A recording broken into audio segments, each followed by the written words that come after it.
Hello, everyone. Welcome back to Pen and Sword. Extremely professional dungeons, all this stuff. I'm tired today. I'm not going to say the whole thing. We're back. Hello.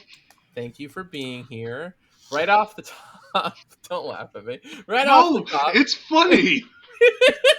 uh, This just is going to be the lethargic episode.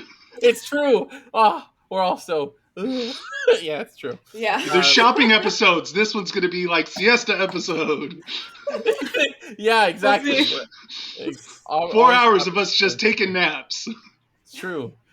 We have to role play the nap. You have to lie down and sleep in your chair. That is our commitment to the bit. Method acting. We're Harder back. for some than others. True. I cannot sleep. I would love to sleep right now.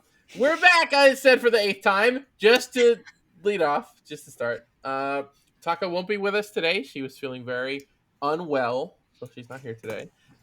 Mac is out a little early today, but we're going to power through and see just about where we get to. This episode might be a little shorter. It might, we'll see. We'll see how it goes. But you will love your time with us all the same because you love us so much. Yes, it's true. All right, so last we were here. It's a little rough in my head because it was about 2 weeks ago. So it took me a real minute to reconfigure everything that happened. In Rexentrum, preparing ourselves for our expedition out to the old Age of Arcanum ruin of Shattengrod, not far from the city itself, traveling with Question to do so.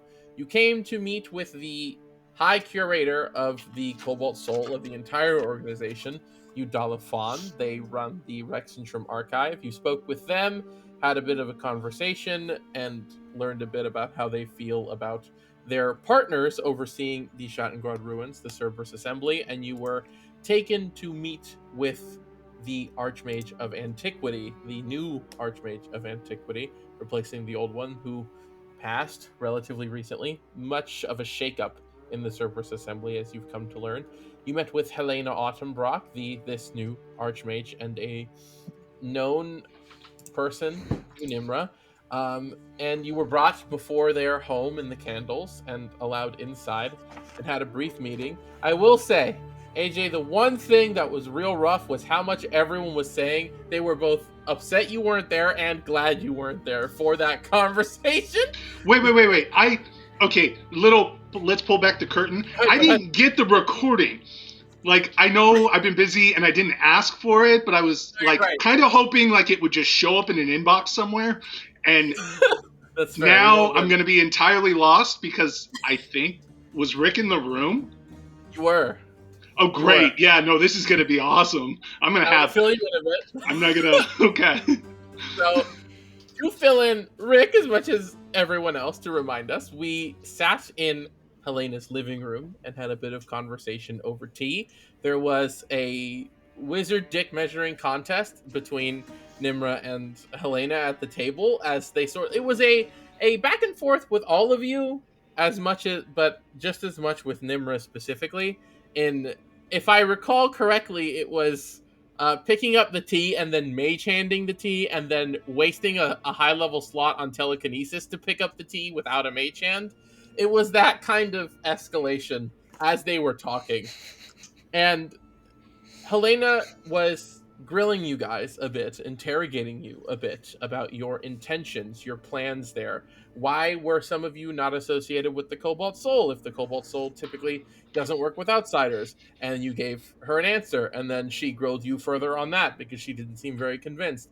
And Question was very late, which frustrated several of you because she was the one who was supposed to explain everything. And then she showed up very late with piles of stuff that she threw on the floor and gave her PowerPoint, as she described it, flipping pages on a little art easel of her big sketchbook describing what had happened. And I'm not exactly sure on the order. I'm just making sure I cover the big things that happened during the conversation. Also, after her little presentation, Helena cast Detect Thoughts on both Nimra and Question. You don't know what she got from Question, but the audience knows what she got from Nimra, which was that Nimra is very worried about Haster, it seems like, and was just kind of thinking about him during the whole conversation and not really listening to what was going on.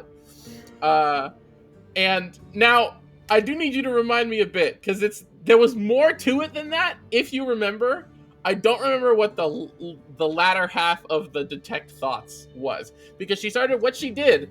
She set you up, and you were immediately thinking about Hassan, and she had to go, "Hey, pay attention."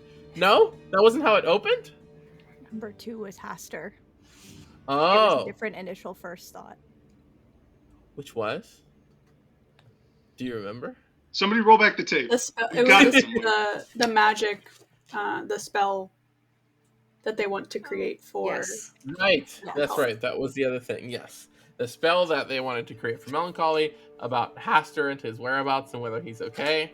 And then that's when the Archmage began to throw questions at you to invoke thoughts about whatever she's asking you to try to snake a path through your motives and what you're doing here. And there was a lot of bitchiness at the table, and it was very clear very quickly why Nimra had a distaste for this person and a bit of their history going back. But ultimately, she seemed satisfied with what you told her, if not a bit distrustful and unsure about the specifics of some of your motives here. And you were released. You were seen out. The Crown's Guard led you out from the candles, out of the Shimmer Ward, back into the city. And then we dispersed a bit, went back home, discussed what we wanted to do. A plan was made to have Joy come with you guys so that in 2 days, when the box is ready, she can take the core back to Iman, because she can teleport to Rexentrum. She did. She can teleport back to Iman. So she's just going to hang out so that, you don't leave. You have the core in your possession until the box is ready, but you can also get the core to the box right away. That was the plan. Another thing that was established. And then the latter half of the session was mostly Nimra attempted to send Scoot to snoop around Helena's house, and in the process learned Scoot got petrified in the attempt after very bad rolls at stealth and perception and sleight of hand. And Nimra summoned him back as a statue, dispelled it. They talked a bit, and then they got a message from Helena, like, "Hi, why is your imp in my house?" And they invited her out to speak together over a meal, which they did. There was a big kind of deal made of a Cerberus Assembly member's presence out in public. When they entered this little cafe that they went to, everyone noticed, everyone began talking in hushed tones at Helena's presence, and they sat and they spoke a bit, and the tone was considerably different. There was a bit of interrogation as to why Scoot was there and what was being attempted, but the conversation sort of veered in a more helpful direction as Helena sort of warned you, like, "Hey, I have a job to do. I can't tell you certain things. I need to ask you certain things. I'm doing it because I have to. And I'm trying to make sure, like, with everything that's happening lately, I'm trying to do my job and keep this country safe and our interests safe. And also, don't fucking be stupid and don't fuck with the wrong people, especially when you get to Shattengrod. Do not involve yourself with the Assembly at all. Avoid them, etc." She made a concerted effort to warn you and sort of dropped the, like, rivalry facade for a bit in order to convey this to you. And then asked you about your boyfriend a bit. And you told her a bit in private because you were ashamed to say it out loud, embarrassed, which was one part I do remember specifically because it was adorable. And then she left, and you were left to finish your meal and go back to the tavern where Melancholy and Joy are currently staying and waiting as we kind of decide our next steps. And then Celiana asked for Mal's company, heading out to go back home and see some family, though she specifically went by the shop, the tailor's shop, where Theo and Nick work and live, and went to see them. And remind us, if you will, and the audience, who Theo and Nick are to you. Theo is one of Celiana's brothers. And Nick is his husband. Yes. And Mal went up and climbed the walls and checked inside and spied and sent Nick a message, and he freaked out and called his husband down, and they're both peeking out the windows. They don't know where it came from. And the session rounded down as you both came up to the house, knocked, and were speaking to Nick a bit about everything. He let you know about how this has mostly hit your mom the hardest. Everyone else is just kind of managing. And then he called Theo down to come speak to you, which is where we're picking up now.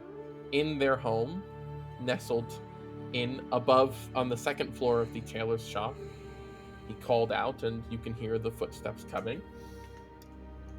And he invited you both inside. Did you both come inside? I don't believe I remember confirming whether or not Mal went inside. I know you did, Seal.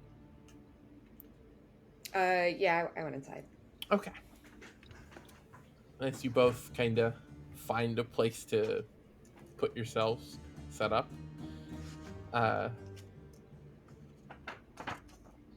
Theo makes his way downstairs, and just you can hear not downstairs, down the hall, and you can hear the footsteps coming by. And what is it? Did you figure out what it was? All the noise you're freaking out about. And he kind of comes in and stops, and sees the two of you, and sort of like.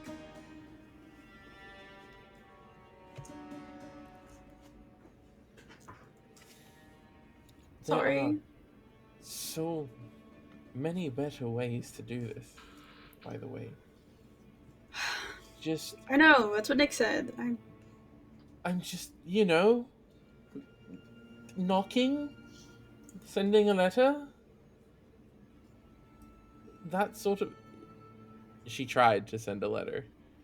It didn't get here before she did. How? How does that? Well, doesn't matter. You could have just knocked. You scared him half to death. I was fine. Actually. I was okay. I was not scared. He was shaking in his boots, really. It was quite a show. But still. Here, please, both of you. Hello. Also, to friend, presumably. Hi. My name's Theo. Shakes hi. his hand. Nice to meet you. I'm Mal. Right. And he's kind of, he just gives you a hug. Just kind of freezes a minute and just grabs you and just kind of sits there for a minute. And then just pat. Then he backs off. Okay. Sorry. It's been a long time. And none of us had any idea what was happening. So. I know. What's going on? I can't really tell you, to be honest. You can't tell me? You can't tell me? Can you tell me? Mal, can you tell me? Not really? Really? You can't tell? Really? I'm getting Amara back. And that's all that really matters. Yes. No, that's not what matters. What about the rest? Why is she gone? Why were you gone? Why did you leave without saying anything? Why have you been gone for months? Not to be rude, who is this person? How many more people are there? Where is she if you know you're getting her back? Is she in danger? Are you in danger that you can't tell me? Why can't... Well, there is more to this that matters. Really? This is why I didn't knock, if I'm going to be honest, Theo. What, because I'm concerned and wanted to know where both my sisters disappeared to in silence with no warning, and why one of them has come back with no answers and a stranger, and insisting that that they have it handled? That doesn't seem... Should I go? No, you're fine. I don't you're fine. I'm sure you're great. You are traveling together. I don't know. I'm just like, you are new, and I don't know you, and you both showed up after months. One of my sisters is still missing. Neither of you can give me answers, and insist that that's it. So you came by to tell me you're working on it, and that's it? I don't know why I'm here. That's kind of the whole point. I told Nick I needed to see you, but... Sure. No, I get it. I'm sorry. It's a lot, at once. And, like, we've been telling Mom for months. I already told her. Yeah. Trying to keep her head on straight for months about you two. And you're back alone, though insisting you've got it handled. But you can't tell Yes, me I didn't specifics. want to come back without her, and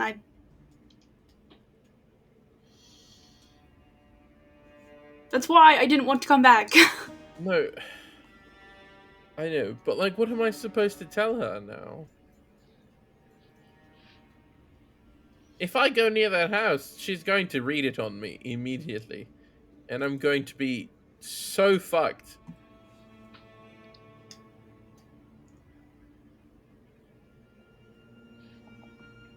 Like, now I'm trapped here. I can't go home because Mom is going to know immediately that I've seen you. She's going to see it in my eyes, and she's going to grill me and blow up on me if I don't tell her anything. And I don't think telling her will be good for either of us right now.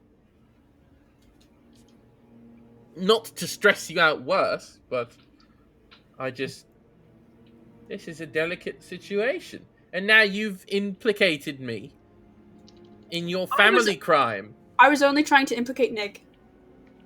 What the fuck? What did I do? Well, you're not like, you're like married in. You're not blood. It's sort of different. What the fuck is that about? That doesn't seem fair. I don't know. You drew the short end of the stick, And that's on you. You're there as the outside help. You're there to when we can't talk to each other, we talk to you. And when we can talk to each other, we don't talk to you. Yeah, it seems a bit fucking unfair, to be honest. That doesn't seem right. Don't listen to him. They both at the same time. Who are you talking to? Which one? Who doesn't listen to who? Don't listen to Theo. Aha! I win. You know you're part of the family. Yeah, I know. Still. What are we doing here, Seal? Do you want me to say something? Do you want me not to? I don't know, but now I think I need to go see her, and I don't want to, and... If you don't want to, don't. I was mostly exaggerating. I'm sure I'll be fine. I'll just not hang around super long. Maybe don't be gone super long again, though. Like, I need you to come back sooner than later. I know, easy. Okay, listen. I don't know how long I can keep it up. It would probably be fine. But it's a delicate situation. If you're not ready to see her, you're not ready to see her. Don't go and make it like worse for yourself or for her. It's good to know you're alive. I can tell the others and they'll be fine. If we're all teamed up about it, we can probably keep it from her. If that's the concern. I did write a letter, as Nick said. It just probably won't arrive for another couple months or something. So, I don't know. Where did you write this letter? You're here. I've been adventuring. Are you fucking for real? Hey, that's a bit mean. But are you fucking for real? Adventuring? What does that mean? You've been off having a great time? What? Don't roll your eyes at me. We were in Marquette. In Marquette? You sent a letter from Marquette? And you're here now? That doesn't make any sense. I have said I have a good team. A team? There's more of you? You know what we're doing? Yes. And who's the what? So what? What? Can one of you just... Oh, is one of them like a wizard? Can do the whole magic bouncing around thing, teleporting or whatever? I know. I've seen the kids at the Sultrus do it for fun. So, you remember? She'll pull out the periapt. Mm-hmm. Remember the wizard who gave me this. The bald blue one?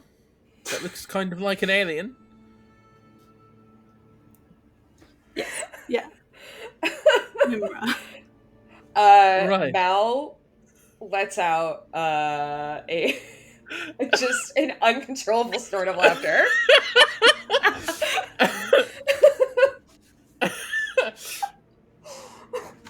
And he kind of looks back and forth between the two of you.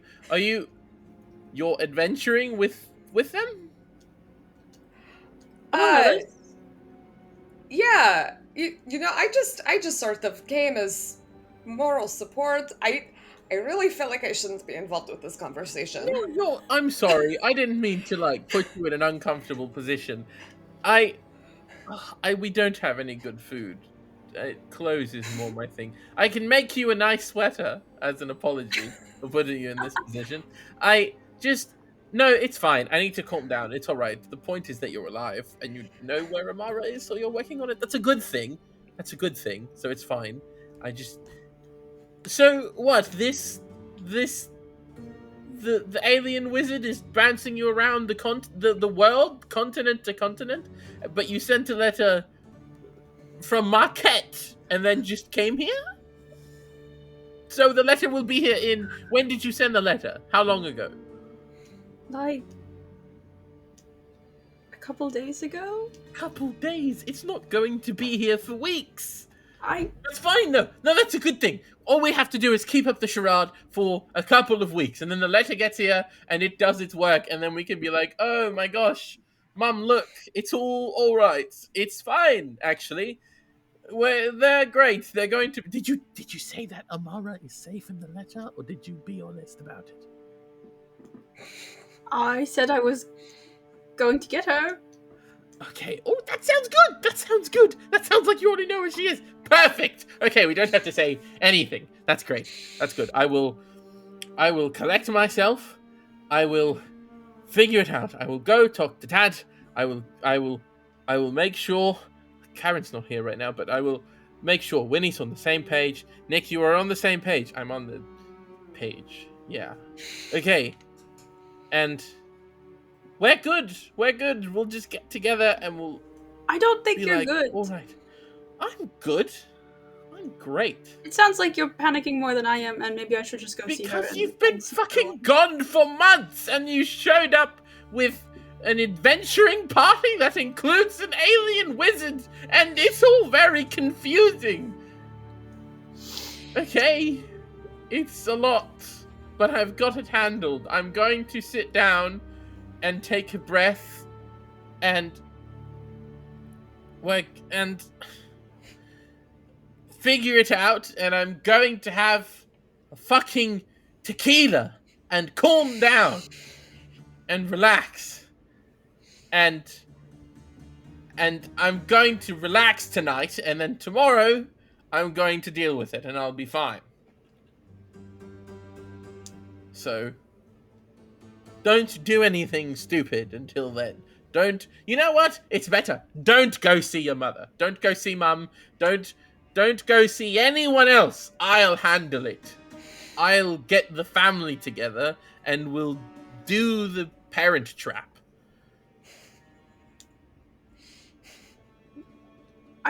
You're not convincing me, I'll be honest. No, I'm not. Maybe I should have the tequila now. I got it. I'll go get it. I'll go get the good bottle. Nick walks off. I'm sorry. Today was stressful, you know. We got like a double fucking shipment of garments, and we did not order that much. And I had to pay for it, because what was I going to do? Send the poor boy back with boxes of stuff we didn't order? You know I'm not good at confrontation, so I paid for it, and now we're overstocked, and I don't know what to do with all the extra fucking red and blue fabric we have. I don't like those colors. I don't work with them very often. And now I have to handle them and figure out what to do with 2 extra crates of red and blue fucking fabric. It was a lot. And I hadn't even had a drink yet. You know what tonight was supposed to be? We were supposed to go out to eat. We were supposed to go out to eat and have a nice night together. And then I was supposed to come home and enjoy the life of a married man. But no. Now I've got to deal with family problems. I ruined it, and I'm so sorry. No, you didn't ruin everything. You didn't ruin anything. You're here doing what the letter was too slow. You couldn't teleport the letter for some reason, so you just skipped it. That's fine. I'm sorry. I didn't know we were coming here. It's okay. I understand. It was impromptu. You're in an emotional state. I can imagine, as am I. It is all right. You know what? And Nick comes in. I've got it. Give me the fucking bottle. All right. Here. And he immediately serves like a shot and gives it to you, Mal. Just my apologies for my outbursts. Thanks. And then he starts. He serves a couple other ones and gives one to Nick. And Seal, do you want one? It's probably not the best idea right now. Which is why you should have it. And he gives it to you. It's just one. We're not going to be crazy about it. Just a little. He takes one. And he throws it back real quick and then puts the bottle down and corks it. And he's like, that's it. That's enough. All right. That didn't really help, but that's okay. I'm fine. Really. I'll be okay. Just, it was a long day. It's a lot. In the morning, I'll be fine. And I'll sort this out. I'll find where the others are. We'll go over it. It'll be fine. It'll be all right. So I was just told that I need to go see Mom, and I need to talk to her. Who told you that? Nick did. And he looks at him. What? It's true. Are you stupid? No, it is not. And he flicks him in the forehead. Ow! What the hell? It is. She needs to go see her and talk about it. Not yet, you dunce. She's going to stress her out. Can't just walk in the front door like that. Have you learned nothing from listening to us talk to you for years? You know that we're an emotionally volatile, stubborn, and hard-headed family, all right? Yeah, I'm very well aware. Yeah, exactly. So, give us a minute to sort it out ourselves. You know? Just, that is the wrong thing to do. I don't think so. But I guess I'm the side piece to the family, so it's fine. You're also the voice of reason. Yeah, exactly. So, do what you want to do. I don't know. I know that that's not helpful, but I've said my piece and Nick has said his piece, and somehow we're still married despite such a glaring disagreement. And I can't tell you what the right answer is. I really don't know if it's going to be better or worse for her to hear from you or from a letter, because she'll read you and know that Amara might not be okay, but the letter, she can't, maybe she'll think she's fine and she can help her calm down. I don't know. I don't know. That's up to you to decide.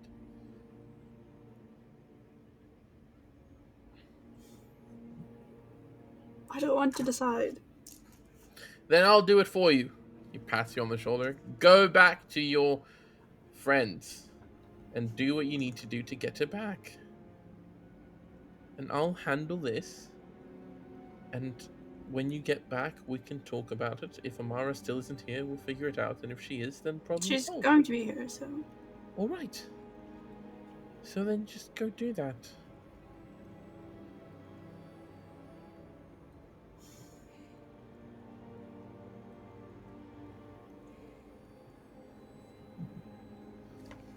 I'm sorry I don't have a better answer.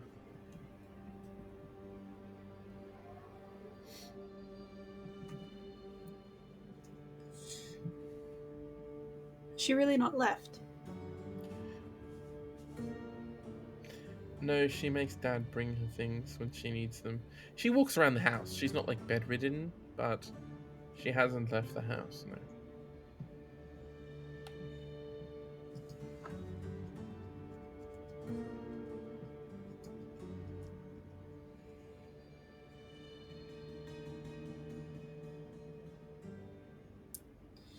Are you going to tell them, or are you going to... I'm going to talk to the others. Yeah. How long are you in town for? Supposed to leave tomorrow, I think. Okay. Yeah, that's fine. I'm going to talk to them. We'll go over it. They'll be glad to know you're all right.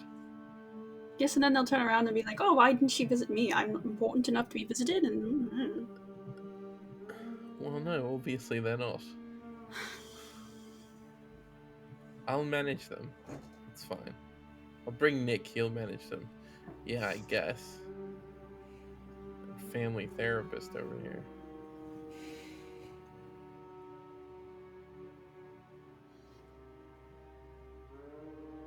Just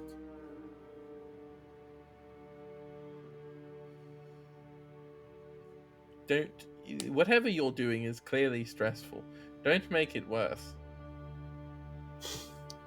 You know, what if mum explodes on you and then you go off and you're like, oh, my mum is so mad at me everywhere you go, and then you'll be stressed out, and then whatever's happening. She was. Well, I don't think so. I think she's just messed up about it. But like, she Which might. is I don't worse. know. I don't know. I don't know. I'm just saying, like, what if it's really bad? When I don't know. I wouldn't talk to her. That would terrify me. I wouldn't do it. So.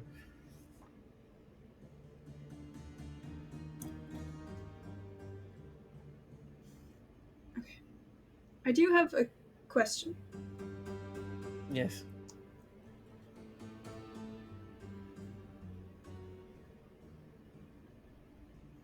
Don't read into this at all, okay? Just, I'm asking a question, and that's not important. Okay? Okay. Did you know that Amara was Rudisborn?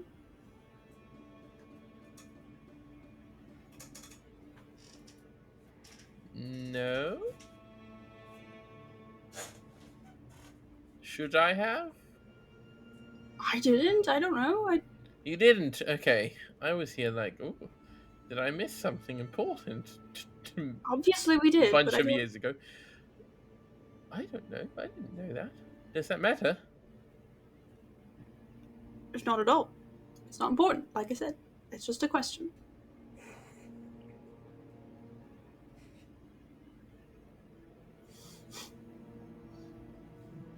Okay. Well. Sure. Yeah, I didn't know that. Is she?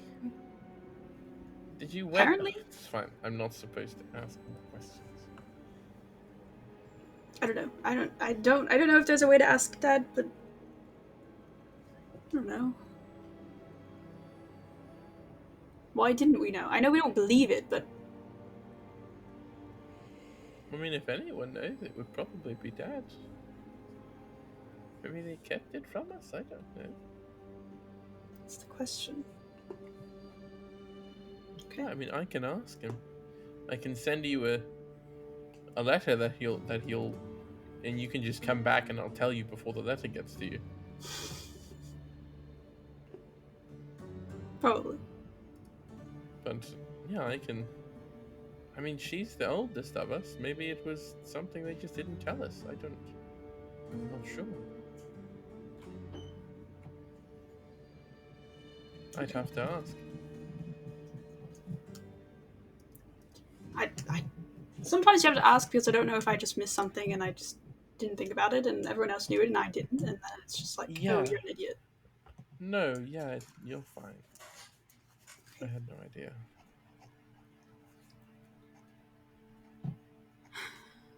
I'm sorry for doing this. It's all right. It's sort of a tense situation. Understandable.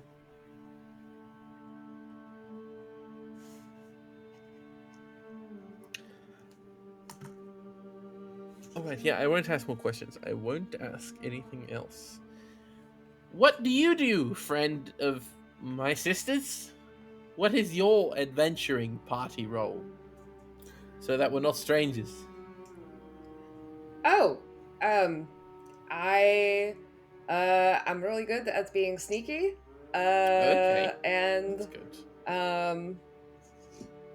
Sometimes, I use a little bit of extra help if somebody's hurt.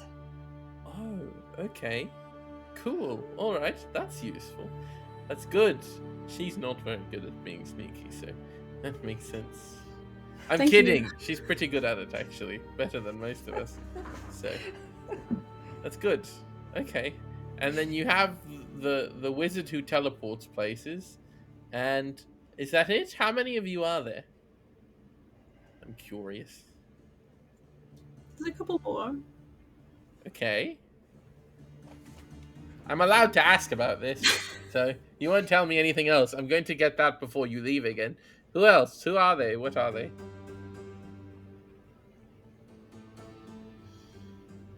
We have another magically inclined person. Okay. Yes. We have two more. They're more like me, I guess. Like big swingers. Okay. Sure. So like if there's one that's like an even split then. Right? That's like 3 and 3. 3 swingers and 3 magicas. Sure.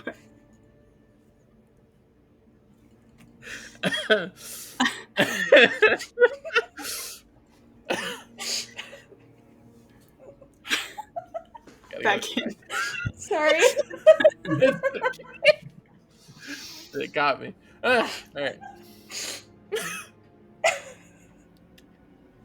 Okay, and all right, sure. That seems evenly composed. That's probably a good thing.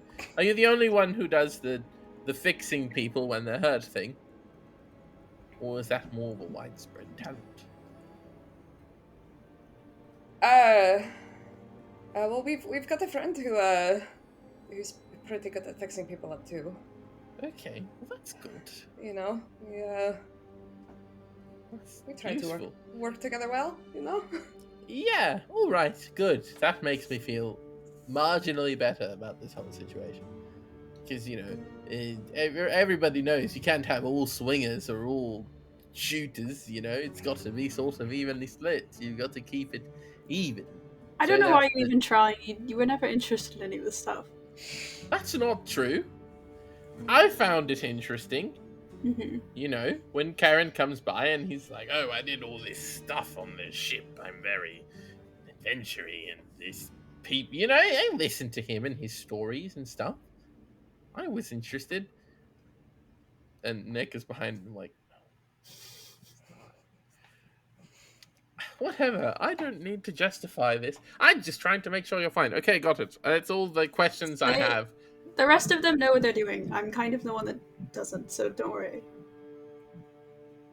Well, that seems like a good balance. Only one person being out of sorts is probably a good thing. You sort of need a little bit of messiness, right?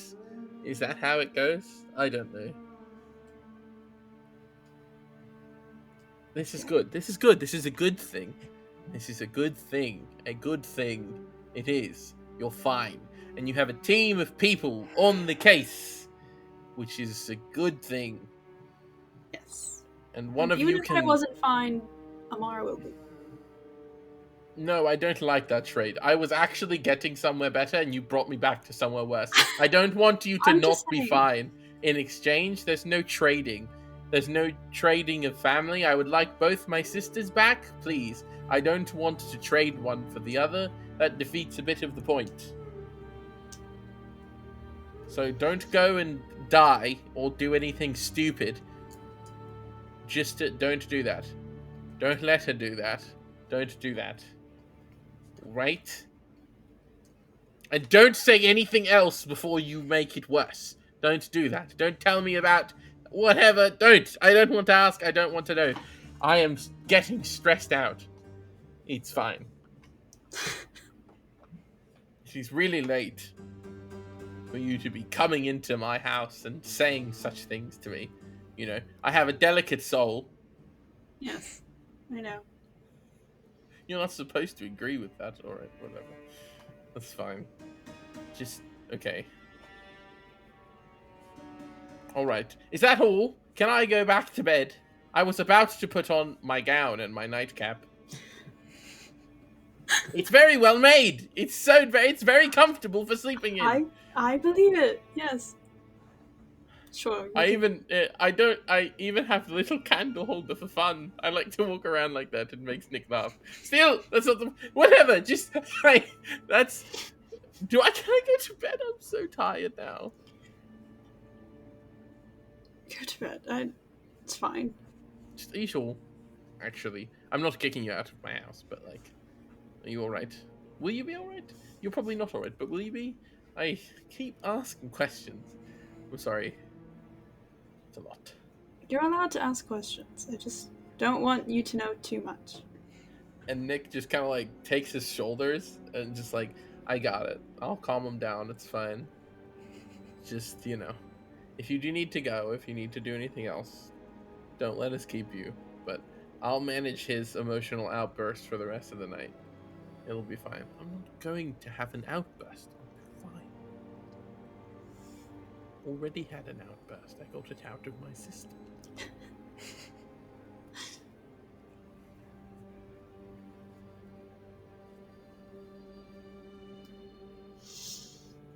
I didn't realize how hard it would be to be away from home.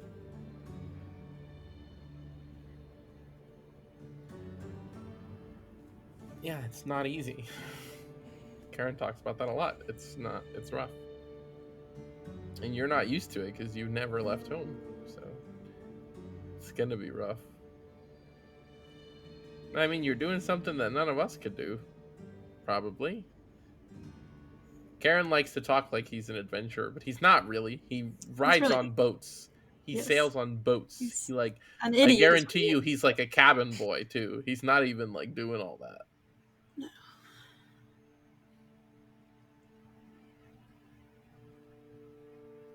Whatever it is you got going on, I believe you'll be fine. I believe you'll handle it. And I believe you can handle it, and you need to believe you can handle it. Maybe work out the timing of the letters a bit better, but otherwise, like, I'm just saying, like, if you can teleport around, why not send the letter from somewhere that's closer? That's all I'm saying. But anyway, just, it's fine. It's fine. I wasn't thinking. I didn't know where we were. Understood.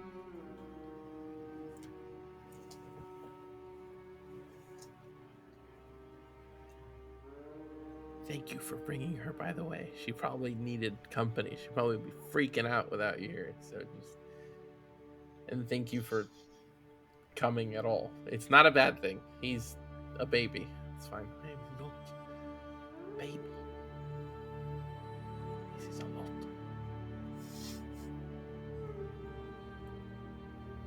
We've got a lot of good people who are looking out for Ciliana and each other.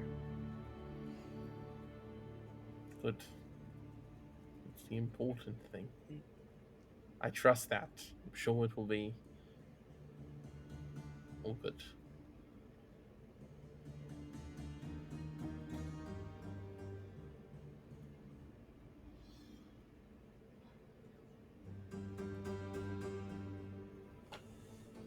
I will be back. Yes, good. And I will see you when you come back.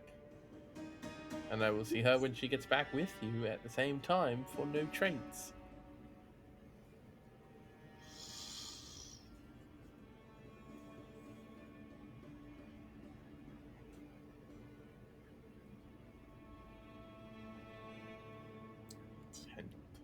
And he'll grab your face and give you a big kiss on the forehead. Just mwah!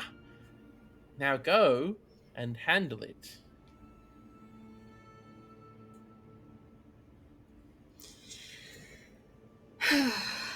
Right.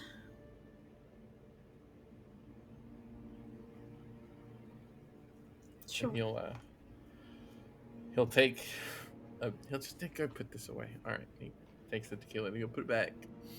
He'll collect the glasses. And Theo will go by the door and just kind of like open it up for you guys and just not kicking you out, but I sort of read that as an end to the conversation, so I didn't want to be rude and not hold the door open. Anyways, assuming you're leaving, we don't have rooms here, so We're in the city, so yeah, I figured.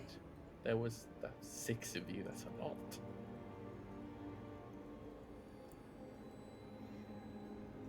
thank you, and I'm sorry, and I'm gonna stop talking now. Okay. We'll see you. Just gonna give him a big hug. He will not let go first, so whenever you let go is when he'll let go. It's probably a while. Yeah, it could take a minute, yeah. I figure. And set you out and close the door behind you when you're good. It's up to you guys where you want to go. Do you want to head back, or do you need a little time to decompress?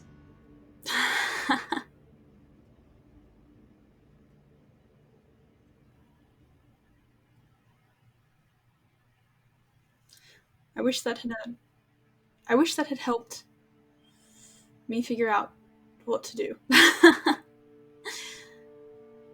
But let's walk back and I'll see if I still need to keep walking. Okay.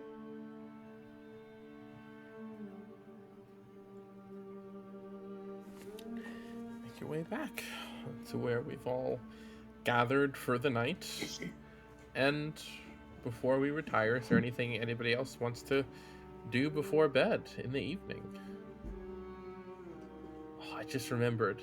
I believe it was, Huxley and Mel got very drunk last time. That's how they ended. So they're probably asleep already. I'll say that much. If there's nothing, then you guys can retire for the evening. I kind of like the image of Rick at some point tucking them into bed. I don't know what that looks like or how, Absolutely. but I like the idea of like Fire Genasi in one arm, Melancholy in the other, just like into bed. Yeah, absolutely. I mean, what's more likely is you'd find them in their rooms, kind of splayed out. Huxley mid-construction of another object of some sort. Like we're gonna move that very far away. And Melancholy kind of draped over the couch, like back against the back of it, like kind of half draped over or whatever. Like sort of just arrange them and put them into place. Perfect. And yeah, you'll retire and get your night's rest before the following morning. And that brings us another day. We're advancing time to the 25th. And the day is yours here as you arise and come together. Again, I'll remind us that we're currently at 7 right now. Joy is here with you, preparing to travel with you until the box is done. So it's been a day, so at least one more day before returning with the core. You've been cleared, you're good to go, and it's really up to you when you want to fetch question and get moving, or if there's any other business you want to do in the city before leaving.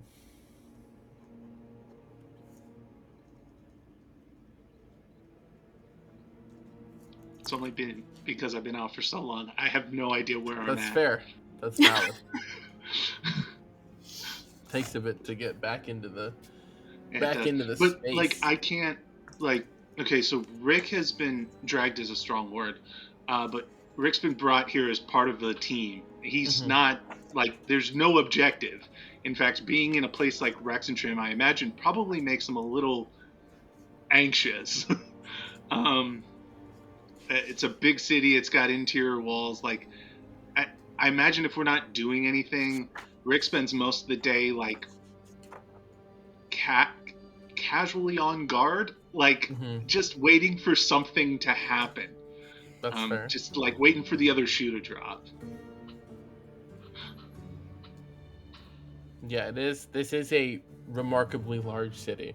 It is, I think, if I'm correctly remembering, the largest city any of you have ever been to. By a bit. Or it is at least, I have to check the numbers, but it is, if not, it is equivalent to Iman. I think they're on relatively similar levels. Nearly 400,000 population city. They're very, very large metropolises. Very metropolitan, very large, and very crowded a lot of the time. So that sort of pressure can come about quite easily in this place. And also deep in the heart of the Empire. Yeah. And there's a lot of Crown's Guard and a lot of Righteous Brand here as well, all the time, everywhere. So, absolutely. Officer. Yeah, basically. As well, like, a bundle of just officers and a bundle of sergeant, lieutenant. Yeah. But yeah, if we're finished with our business here, after a bit of conversation, question will kind of find her way to you guys. She was planning to anyway. She didn't know if you would be doing anything.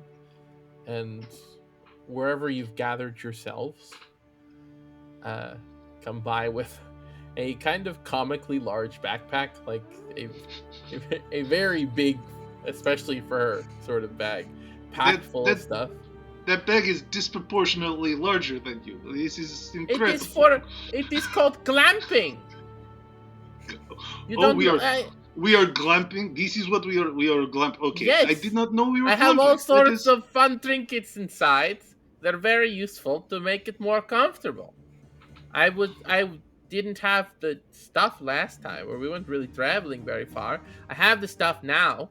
So, I figured why not? I have a little thing to help heat up some water for tea and for coffee, and I have a couple packets of it, and I have like other little things to make it nice. I have a fancy tent I bought.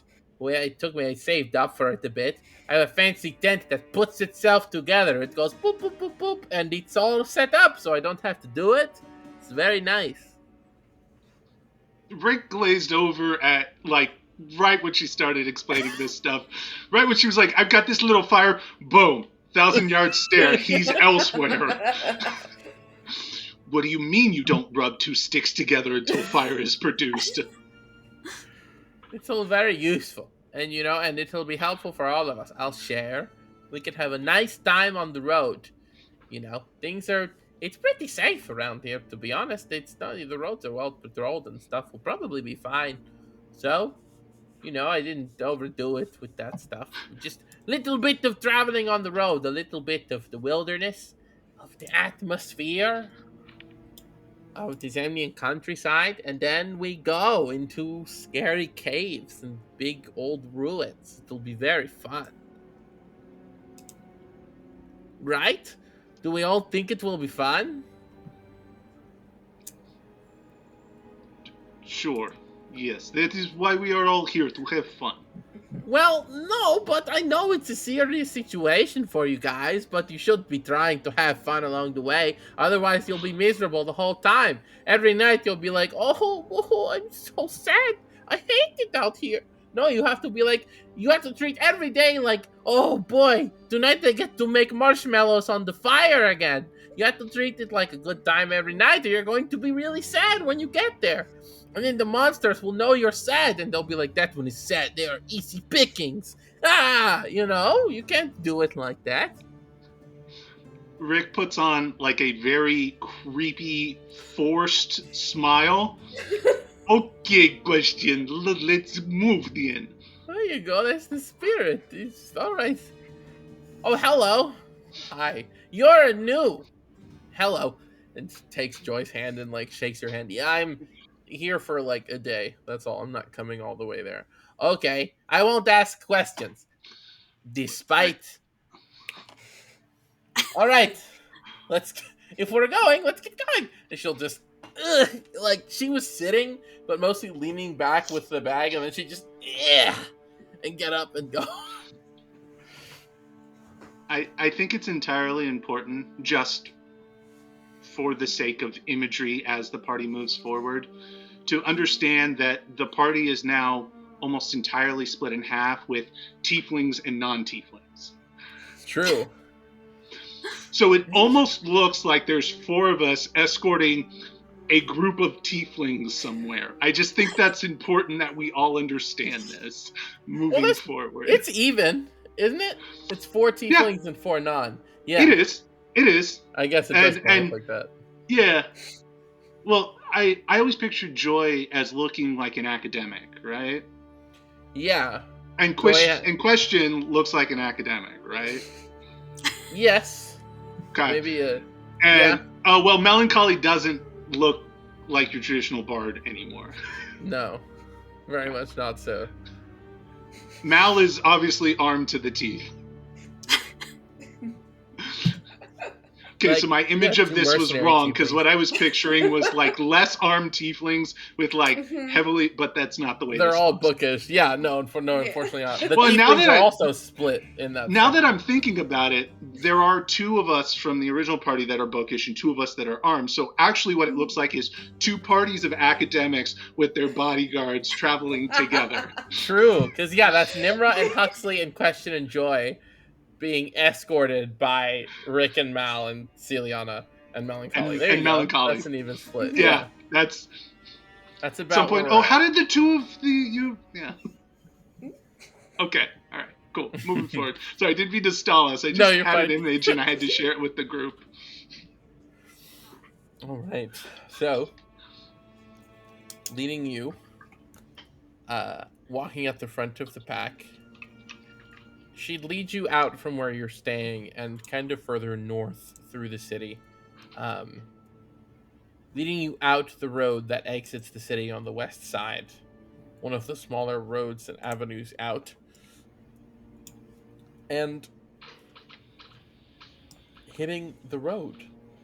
By the time you get there, a little time passes navigating the city to arrive, and now begins our trip there. As you're going, she starts talking through the precise path you'll be taking, like, oh, we'll be going here and there and here and there, and she directs that you'll be passing through the Amber Crossroads, taking the Haven Path Road to Eurosa, and then cutting south along Pride's Walk Road, which will lead you, and then part of the way there, between these 2 settlements, Eurosa and Pride's Call, you'll be cutting off the road and heading into the woods to Shattengrod, which I'll put some of that in here. Oh God, why is that happening? Thank you. And like I said, it is. I believe I said it was like 12 days. Let me check. 12 to 13 day trip following the roads. Right. Yes. Yeah. From here, it is, just to make sure I've got it right. Yeah, it is a 13-day trip along the road from here to there. Just about 2 weeks. So we're about to triple the amount of time that has passed since we started the show in this one trip. Couple hundred miles from here. On like I don't know, like on a lunch break when we've got like an hour during the traveling, Rick's gonna take some time to just to make the traveling easier because carrying packs is a lot. He's just gonna summon, his steed, and just so that we've got like a beast of burden that can like carry some stuff and like. Okay. I don't imagine he's going to be doing like scouting ahead. You said it's a pretty well traveled path. But, yeah. Yeah. Yeah. As is the this trip specifically. So yeah, when you first leave the city, break the city limits and head out, you hit the main road, and it's several days really that pass where they are uneventful and calm, and you frequently see groups of Crownsguard and Righteous Brand along this road, Right. Quite often, and by Question's insistence, it is very safe and well-traveled road, this part especially. A lot of like materials come from this direction as well, from Pride's Call, and the way she puts it, like at some point she'd mention it, sort of like, and sometimes and there's also a lot of kind of important people coming from out by the coast from Ice Haven and stuff. They sort of walk this road a lot too, so they keep it very secure. But as you said, at a certain point when you're first heading out, you summon the steed. What does your steed look like? The steed is a large, like black.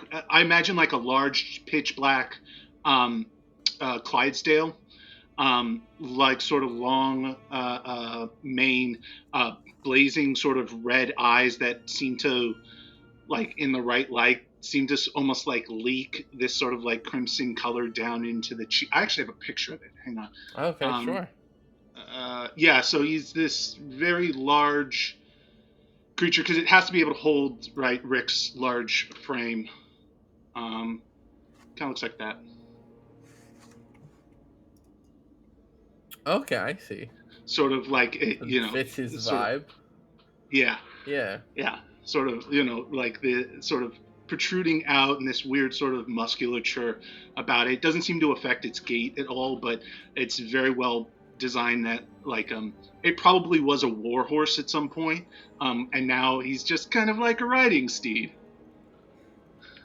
Yeah, and very helpful for sure. Getting Question's massive bag off her back and everything, and just helping to carry your supplies a bit as you go lightens the load. And I want to get a sense also as we're moving, the kind of everyone's sort of routine as we go, especially these first couple days once you hit the road. Besides the obvious question I always give you guys, if there's anything specific you'd be doing or attempting to do while on the road, or at night before resting, or in the mornings, however. Otherwise, I just wanted to kind of get a sense of your routines, how you go about this, because this is, I believe, this is really the first time we've seen us hit the road and travel in this way. So I kind of want to get a clear picture of what everyone's doing.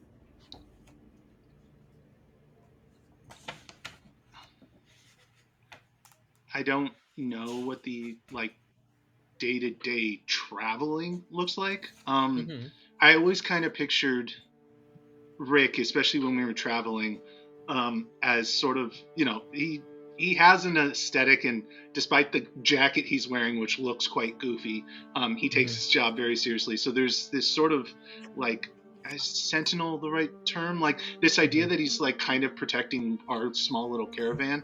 I don't know if that's him walking out front or him walking behind, but he's always sort of on guard, even on well-traveled pathways. Like with what's sort of around, a shield out, spear in hand, ready for any sort of danger. In the evenings, most notably, Rick always sleeps sitting up with his back against a hard surface, spear on his lap. Shield doesn't necessarily in front of him, but he's always positioned himself at night, sort of facing out to watch the rest of the camp, with his back against something hard so that he can't be snuck up upon. Very militaristic and sort of soldier-like in the way he sets himself up in the evenings. Okay.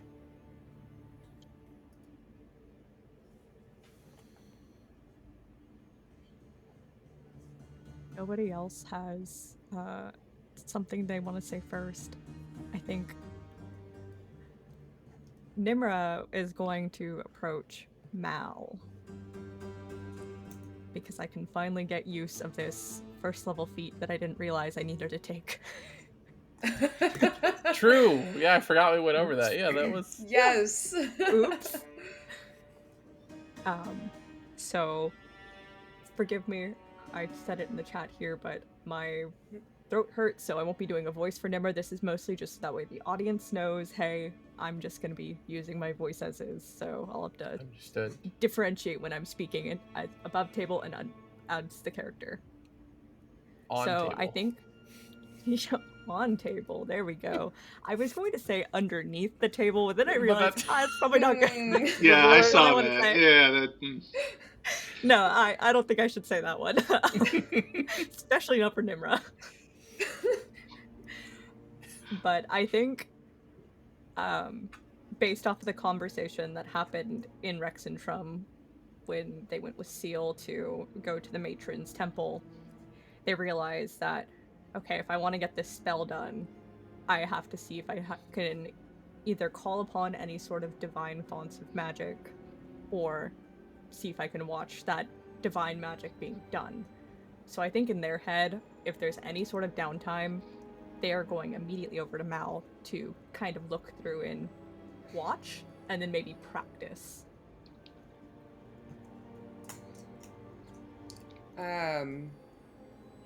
I think that kind of ties in with what I wanted to do. I think Mal is going to spend the time once they're out of the city and it's a little safer to be open about who you might be devoted to. Trying to pray a little bit more often to the King of the Forest for guidance. They ask Huxley if they can use the alchemy jug to produce some honey, mix it with a little fruit and some wine from their wineskin to make an offering.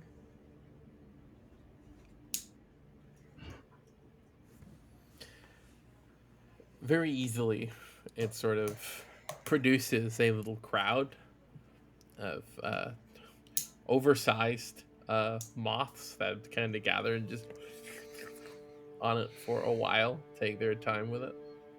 They present themselves quite quickly and then just hang around when it's done. They just sort of stay around you guys. If you do that repeatedly, the crowd will continue to get larger. You'll have a little troop of moths with you. They don't leave like by the next day. They're just kind of there.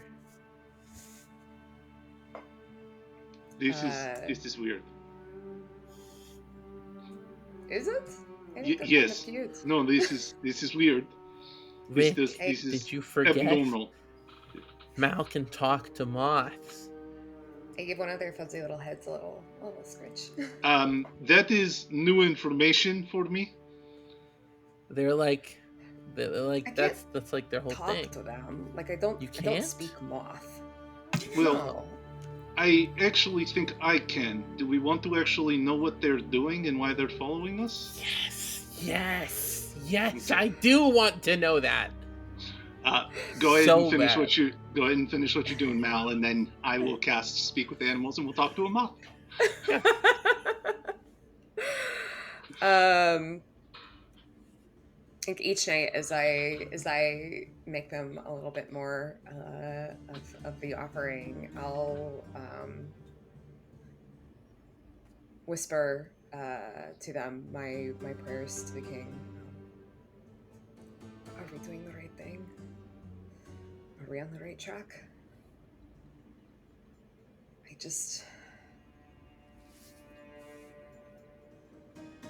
I want to know that this isn't going to end in more disaster.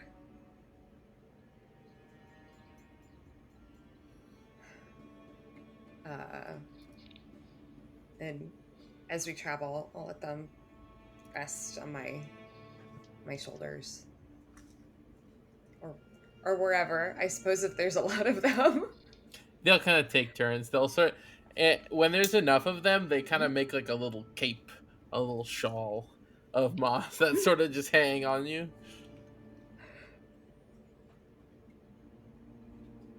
That's awesome. I think at some point during this as well, sometime after the animal speaking occurs, I think Nimmer would come up with their tome. But I'll wait until. No, go ahead. I realize the spell is based on the creature's intelligence. I'm not gonna be able to get anything from the moth. You don't know that. You don't know that. Maybe we will. You're right. I don't know that. This. Yeah, up to you guys the order you want to do these things in. I think it'd be sillier. How about the actual priority and like pushing forward of the narrative, and then the silly bullshit. Okay.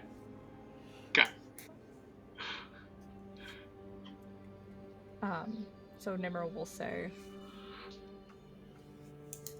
"This is your god, I presume. This is who you're setting your offerings to. Am I incorrect in that assumption?" I don't know if they're him exactly, or if they're just his messengers. Fascinating. Do your prayers... Oh, forgive me. Please continue. No, go on. Nimrod taking notes this whole time. Do Uh, your prayers, do they fuel your divine power, or do you have to say specific words? I'm really kind of making it up as I go along. I don't know a lot about the king. He came to me when I needed the help and needed to know how to protect our friends more than I had already been. So I'm just sort of guessing that maybe if I keep using the powers he gave me and make offerings to ask for guidance, that it'll get the message through. Absolutely fascinating. So he came to you. You weren't initially a worshipper. No, like I said, I still don't really know who he is, but I want to know more. And the more I learn about how to channel the power he's given me, the more I feel like I'm getting a picture. Now, what do these prayers entail? I see the offering. There's a spoken component. It's like a feeling in my chest, a connection from the same place I draw my magic.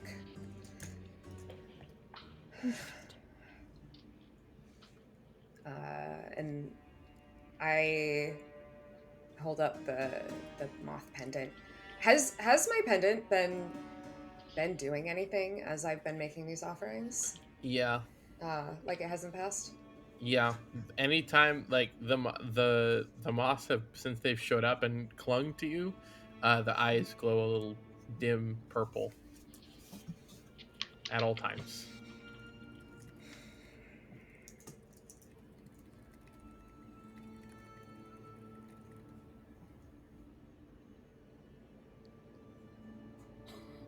It's true.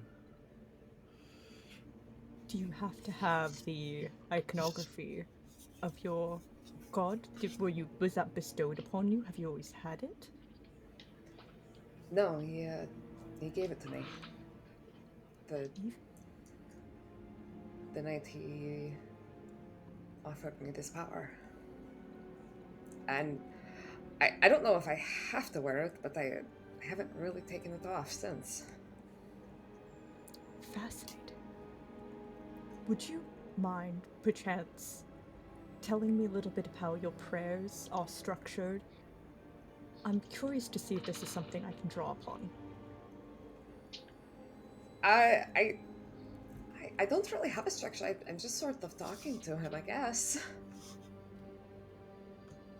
And he came to you, so do you update him on our excursions? Do you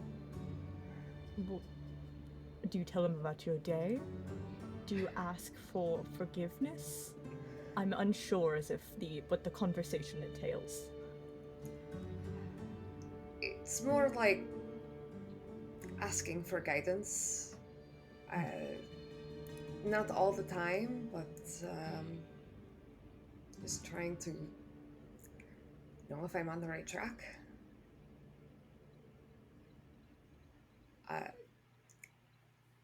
I didn't grow up very devout, I mean, my mom was. My dad, not really.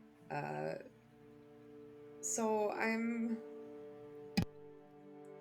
just trying to figure out the best way to forge that relationship, I guess. I feel like you should be talking to somebody who knows more than me. Currently, though, you know more than I do. And this is your specialty. Any information is lovely. I've gotten so much data, so many questions, so many answers just from this short conversation. I don't know. I mean, Rick sort of has more experience talking to gods than I do.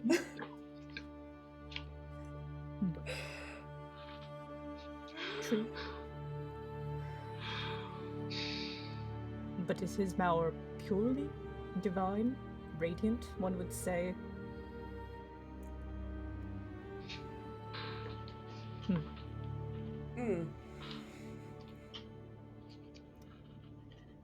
Do you mind if I kneel next to you? I'm assuming the position best to pray is to kneel, or does it not matter? I have to make sure my posture is correct. Nimra, I think you're really overthinking this. And they just look blankly at you, a little confused, even. It's not possible. I think I'm understanding it. I scoop up one of the moths from my shoulder, and I'm like, look, hold out your hand. Nimra puts down the quill that they were writing with, puts down the tome that they were writing in, and gently puts up both hands, like, with a little bit of confusion on their face. I touch my pendant and I reach for that connection with the King of the Forest. Sort of not asking for anything specific, but maybe just a little way to share that feeling through myself to Nimra. And several of the moths kind of climb down along your body, and about 3, 4, 5 of them will crawl into your hand, Nimra, and just sort of they're very big. So when I say 5 of them crawled into your hands, 2 fit on your palms, and the others are grasped to the multiple sides, like to the back and the sides of your hand.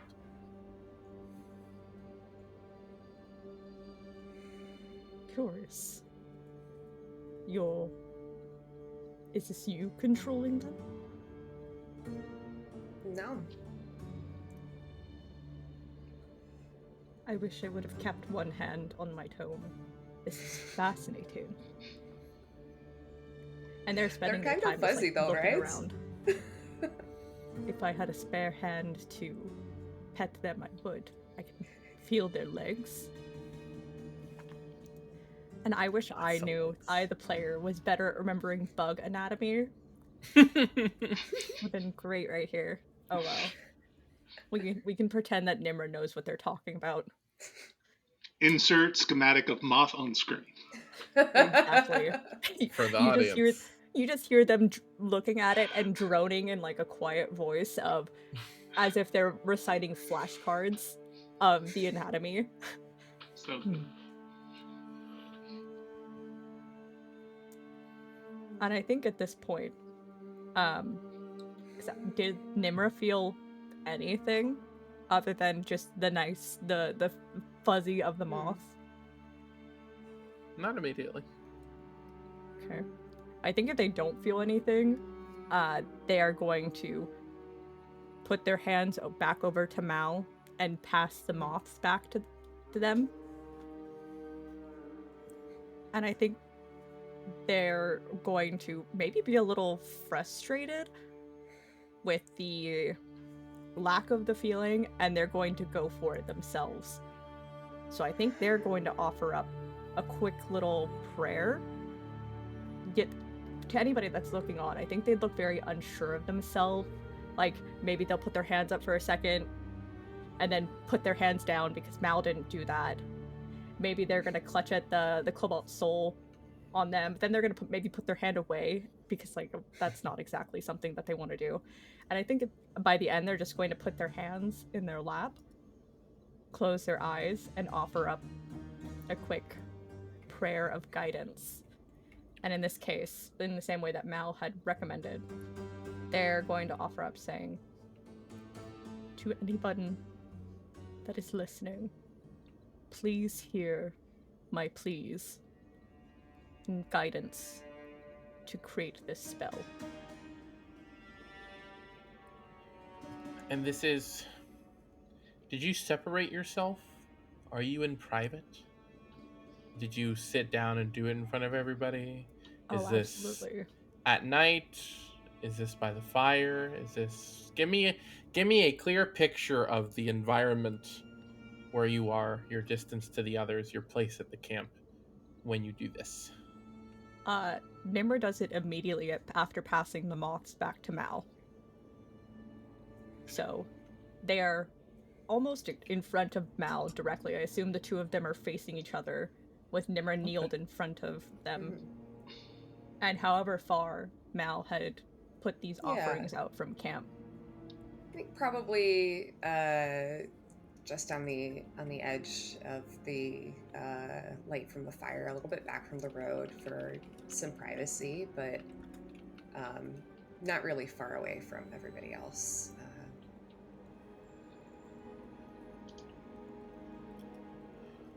Okay. I don't think Nimra has the wherewithal to hide this. Okay. So then, as you kind of pass them back off and set yourself kind of in the posture, like you said, that you feel you need to do, wherever you settle naturally, whatever position your body takes, you're a bit stiff and unsure in that moment, like you described.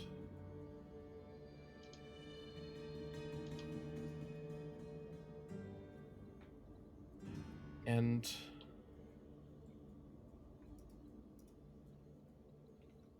you speak this prayer. You said your eyes were closed? Yes. Okay.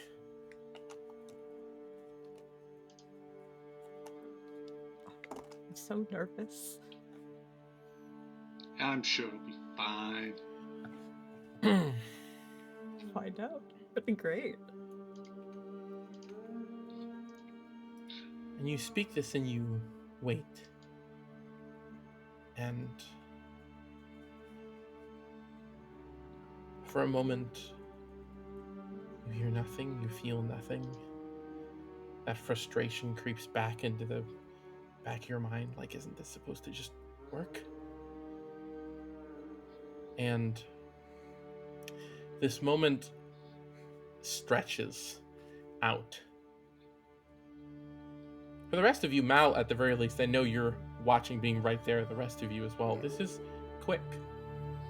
They sat and they did this. To you, Nimra, it feels like ages.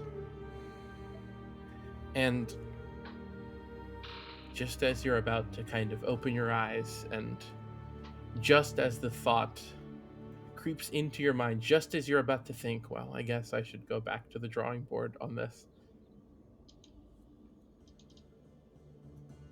I can help you.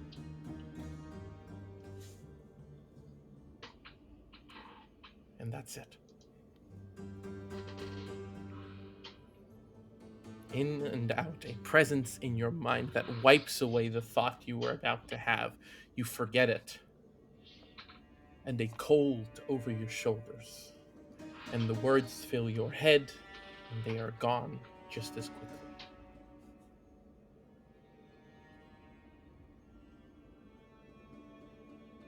I'm trying to decide if Nimra would be apprehensive at all.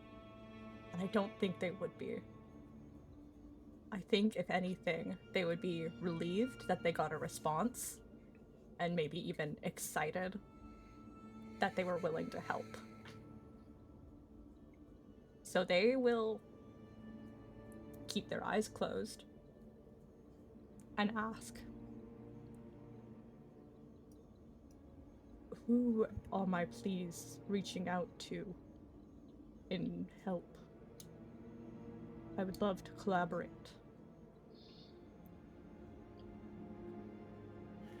And as you say this,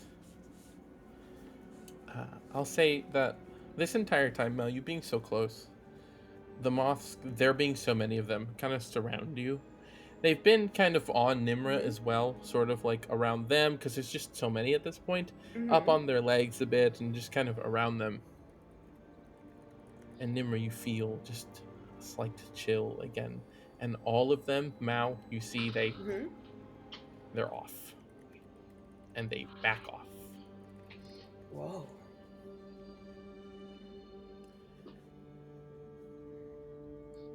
Nimra, did you reach out to someone? You do not hear that, Nimra. You then hear,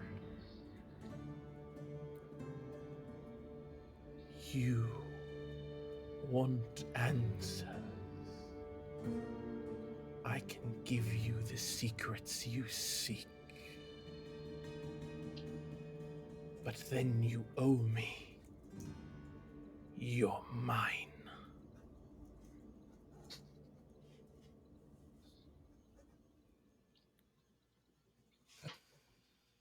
And even trade an eye for an eye. God, it is. Fuck. Okay, yeah, that tracks actually. Fuck. I, the player, do not want to do this. This is such a terrible idea. This is not good. I know what However, you're talking about. this is Nimra. Yeah. Yeah. A couple of the flaws that I initially put on their character was like, no, they're easily distracted at the promise of information. Their ideals are seeking knowledge. They've got that wizard hubris. I think Nimra would go for this. Mostly because, well, they've got their soul tied to someone else anyways, it's fine.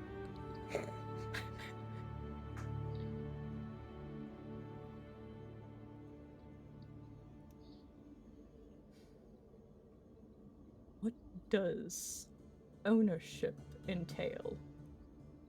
Will I be bestowed anything other than knowledge?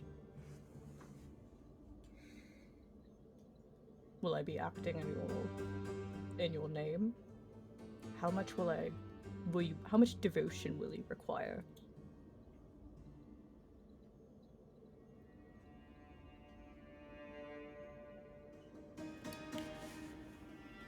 And now the cold that surrounds your shoulders sort of sinks into you. And it hits like the core. Like the way you get a brain freeze, but like down here. And there's no response. It sits and it lingers. And you get a sense, not a spoken word, but you get a feeling alongside the cold, which just says, decide.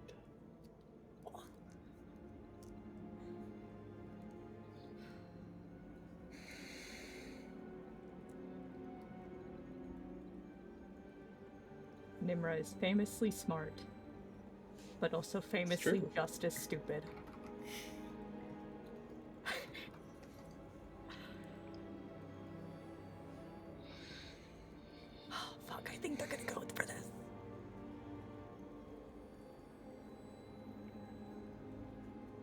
What would you like in offerings? How do I pray to you?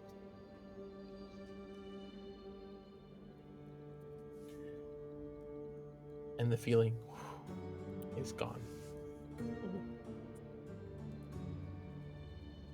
And you feel nothing. You're back where you were, back to normal. Oh, fuck.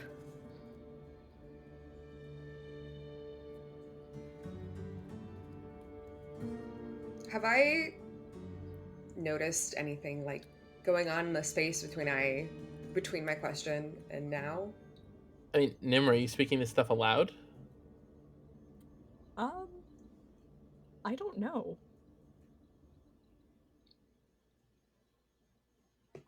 You would have heard it if Nimrod was speaking aloud. Otherwise, not really, just that the moths don't want to go anywhere near them now. See, I'm having a difficult time separating the fact that they were speaking. I don't know if they would have been speaking in their head. Because to them, they were just speaking to whatever being that they were talking to. Whether or not that was in their head, I think I'll actually leave that up to the DM. Okay.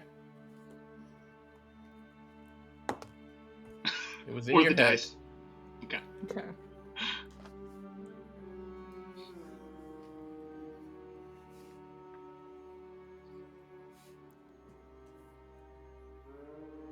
And would they have heard Mal's question at this point?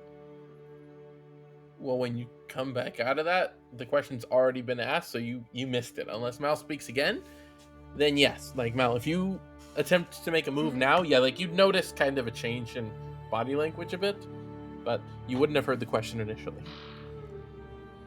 Nimra? Is everything okay? I believe I got a response. From who? Do you know? No. Just the feeling of the cold.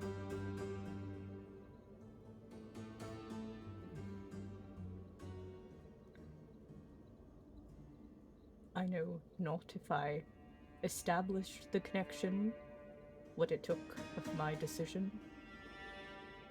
Stop responding. And at this point, would they be able to try to cast a spell? Would they be able If to you've pull got on the to that spell. same feeling? You can certainly try. Okay.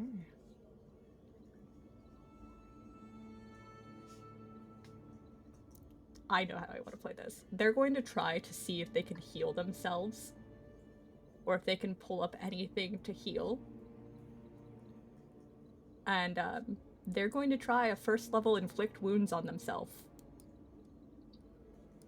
That's how I imagine that it's going. Mechanically, that's the spell that I chose for them.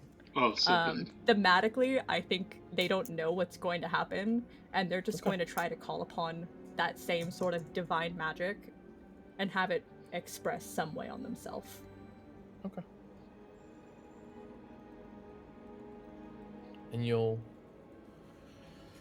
put your hands up and sort of touch them to your chest and try to invoke this divinity that you feel you might have conjured a connection with. And Mal sitting right across from them, you'd see both of you, tips of your fingers start to turn black, and like your hands, down the hands, necrose over, and Mal, give me a perception check.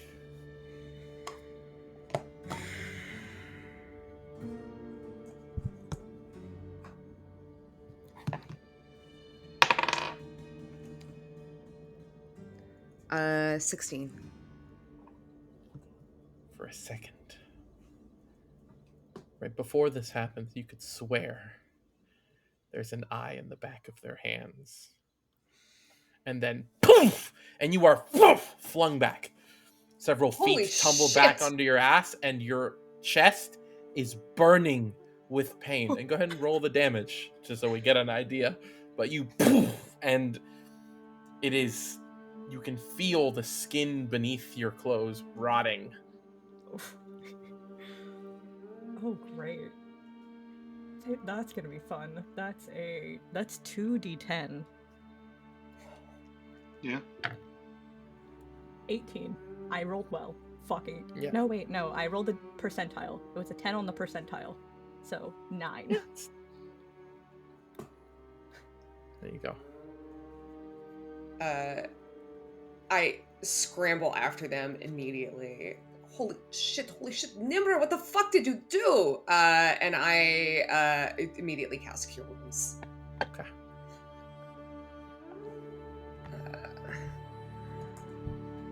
I believe I made contact. That's gonna be 12. Okay, yeah, they're back to full. And when you do, the moths kind of flutter and land on your hands, and there's a little crowd of them on top of your hands when you cast this, and all their eyes kind of with the light when you do it, and then they immediately back off.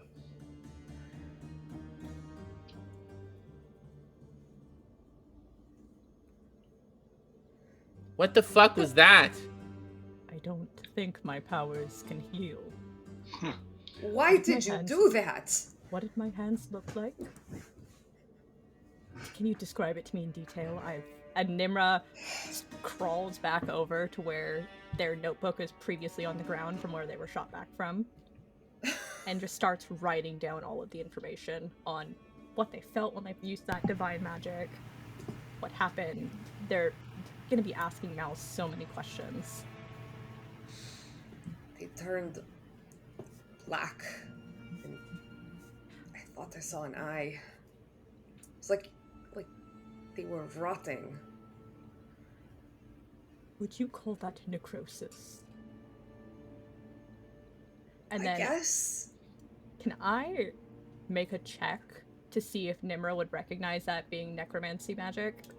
Sure. Okay.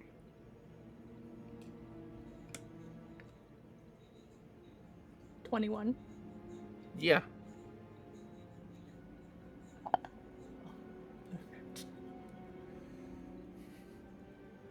Based off of your description, I don't previously have much magic, the necromantic font in my repertoire. But I think I just used it. Oh, this is perfect. I've already got a baseline to start from. I know how to conjure necromantic magic. Mal, you have been invaluably helpful today.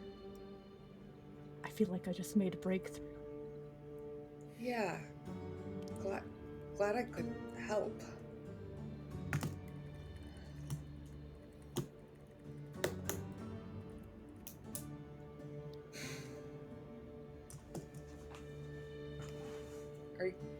Are you sure you're okay? I feel radiant. I feel excited. What a rush. Did you... And Nimra is showing more emotion than you guys have seen, but we've seen this once before with the adrenaline rush from racing with Haster. So you would see Nimra having like kind of maybe a bordering manic look on their face. Just like full eyes, excited, full teeth showing. Right. Breakthrough. Maybe. Are we like quite late in the night? Do we think? Like, I'd say past so. the Yeah. time we would have all eaten and.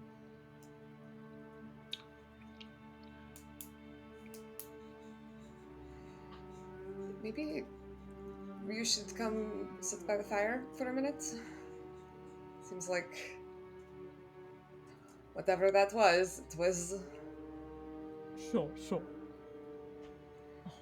I have so many things to write. Thank you again. Right about now, there's probably a holler, just like a big barrel-chested Goliath. Fuck! And then the sound of something hitting a tree very hard repeatedly. And that's where we're going to call it break. All right. Max got to run, so we're going to call it right there, and we'll pick up on the second half and figure out where we're at with all this. Thank you. We'll be right back.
Welcome back.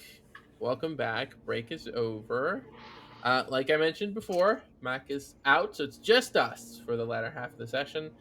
Might be a little shorter. We'll see exactly where we end up, but we're going to pick right up where we were just as Nimra concluded their attempt at reaching out, their testing of any new abilities they might have received, and Mao pulled them over to rest a bit by the fire and maybe take it easy.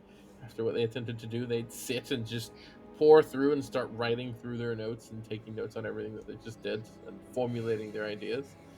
And Rick, you were having feelings. Why don't we start with you so talking many us through that a feelings.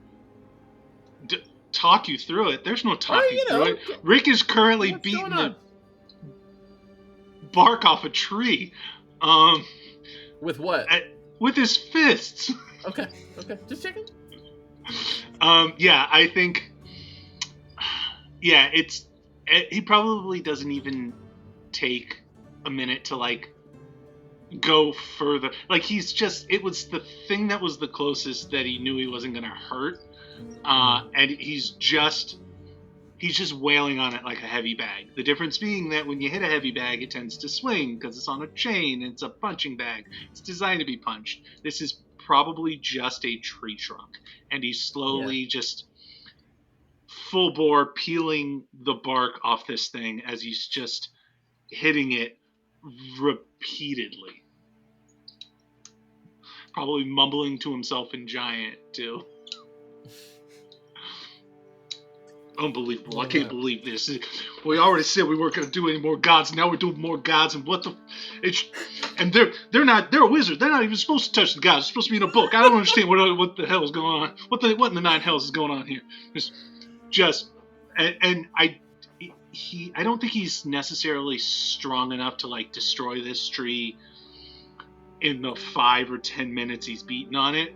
But he probably does more damage to himself than he does to the tree. That's fair. And the rest of you, Mal and Seal, what are you... I know, Mal, you took Nimra aside a bit. You set them by the fire. What are you... And Seal, what are you two doing? Seeing Rick going at it, Nimra now lost in their books like usual. Where are you two at? I think I'm just sitting by the fire and keeping an eye on Nimra, just in case. Okay. On bedroll, knees tucked up under my chin. Watching. What about you, Seal? Yeah, I mean, I think before all of this was going down, she was just there with melancholy and question, I guess. Is this before? Has Joy left? I don't know. Joy's with you guys. Joy's try that. She still is. Oh, right, because it's been a couple she days. would have. Yeah. Yeah. Well, yeah. This would be the day she goes. Would be tonight. Okay. So yeah, I mean, she's check just in with you guys before going. Yeah, she's just been sitting with them, kind of trying to focus on what we're doing and trying to actually make herself understand what they're here for and what they're searching for. So probably like discussing with question, like, what does this thing actually look like that we're looking for? What have you seen? Like trying to actually like, she knows she's heard all of this before, but she never fully like had it sink in. And now she's really like, we need to be focused on this because this is just a step in this plan. It's because she needs to go home. So I think she was doing that, and so obviously the burst of magic and the sudden outburst from Rick kind of disturbs everything, but it looks like Nimra is being taken care of, and she's not going to go anywhere near Rick right now, so no, I think she's just kind of continuing to focus on what's going on. Obviously, it's dependent on what other people are doing, but I think she's just trying to rein it in, and if it seems like things are too horrible, maybe she'll step in, but she's just kind of She's focused on the mission right now.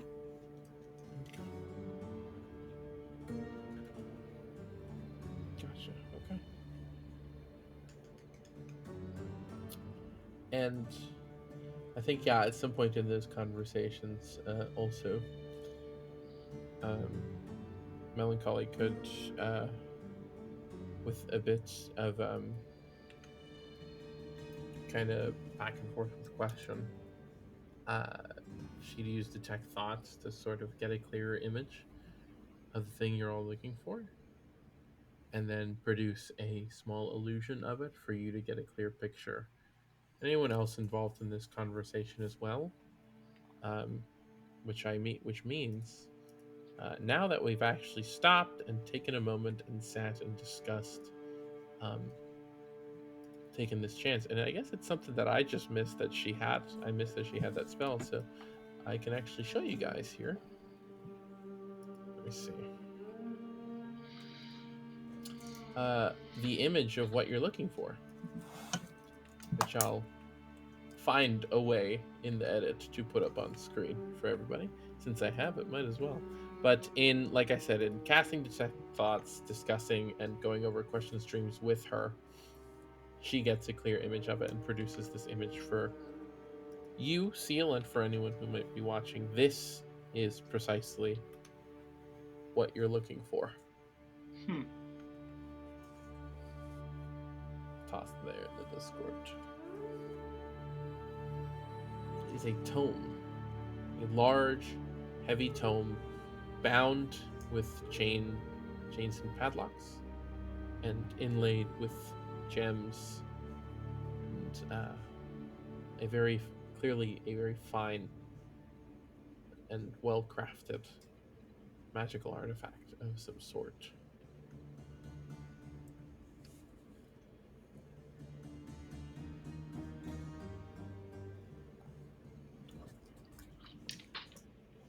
And no, go ahead. Oh no, I like the idea that like there's been this conversation and Rick's going crazy, and right about the time the tome is produced is when Rick's finally like brushed off all the anger and finally composed himself. Comes walking back in, he's like wrapping his hands with like some piece of cloth to keep the bleeding, and he's got a piece of cheese in his mouth, and he's like, is that what we're looking for? Just like totally the same old goof that he was 10 minutes ago. I think so. I read her mind a bit and looked at it. That's what she's been seeing, at least. It is. That is pretty much exactly what it looks like. I hate it. And we don't know what it does. No, not really. Probably something important. Well, yes, if there is one thing I know, it is if it shows up in your dreams, it is probably important. Exactly. I don't know why, but it's the way the cookie crumble. Yeah, Try to just follow along. Oh, I could really go for a cookie now. I know. I shouldn't have said that. I already ate my glamping cookies. I got excited. They were supposed to last the whole time. They were really good. I only brought like a couple for the trip. I told myself to only eat one per day, but it's been a couple days and I already ate them all. I'm sorry. It is alright. Maybe they'll have. And then Rick catches himself, realizing that the statement, maybe they'll have cookies where we're going, is not true. Well, you never know. What if we find ancient magic cookies that are preserved perfectly? Magic cookies. I will write that down. You want to eat those? I would like to examine them. If they're still in one piece, that's probably kind of cool. Probably a reason why. Okay, you're right. Maybe stupid idea. I'm going to do a perimeter check. Yeah. Hi. Sorry, I've been lingering. Who has the thing? I think I'm ready to take it and go. For your box. the thing that I've been here to take back. Says Joy. Yeah. Who does have it? I think it might be Nimra. Either Nimmer or Huxley. I don't know. It's Nimra or Huxley.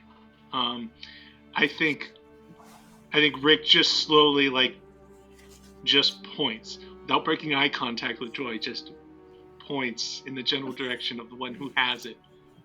That one. Okay, yeah, all right, I'll go get it. I got it. She'll collect it and tuck it safely into her bag. She does just, okay. Put it away. Yeah, it right. has a bit of a temper. Yeah. Okay, I'm sure that's fine. Well. No, not at all. That's why it's going in the box. Right, okay. Well, I'm out. Good hanging out with you guys, I guess. Have fun. Don't die and all that.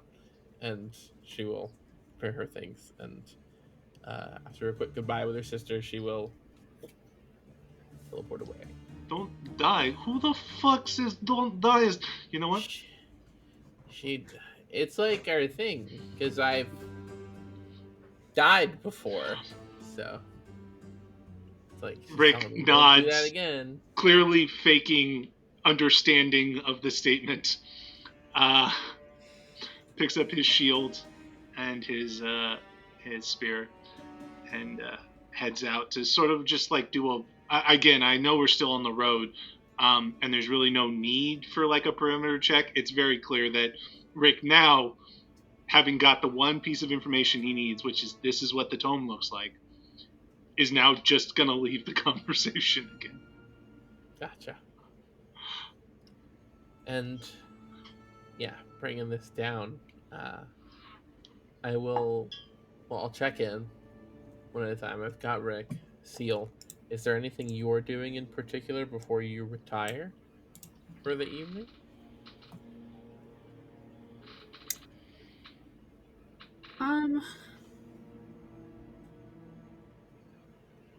I think she's just thinking about her family. I don't think she's doing anything specific.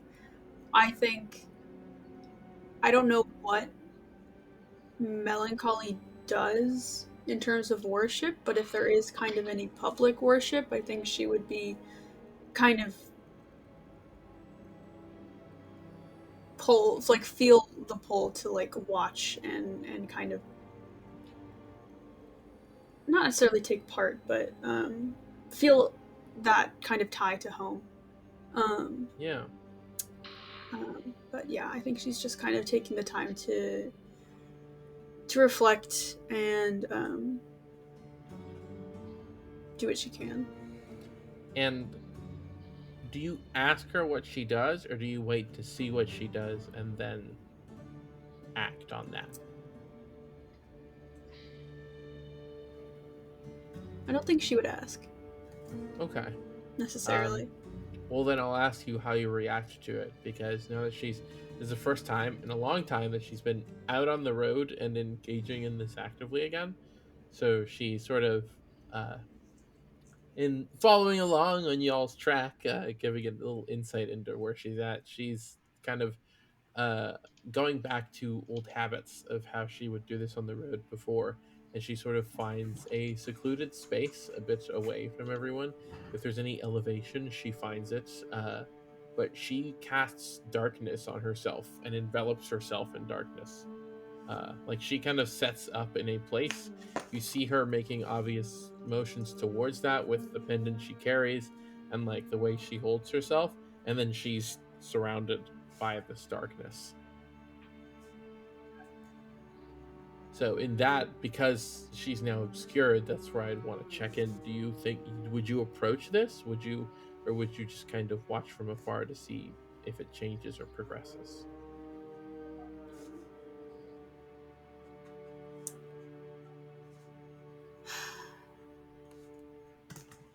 I think today, definitely, she's not going to approach. I think she's just going to watch and kind of feel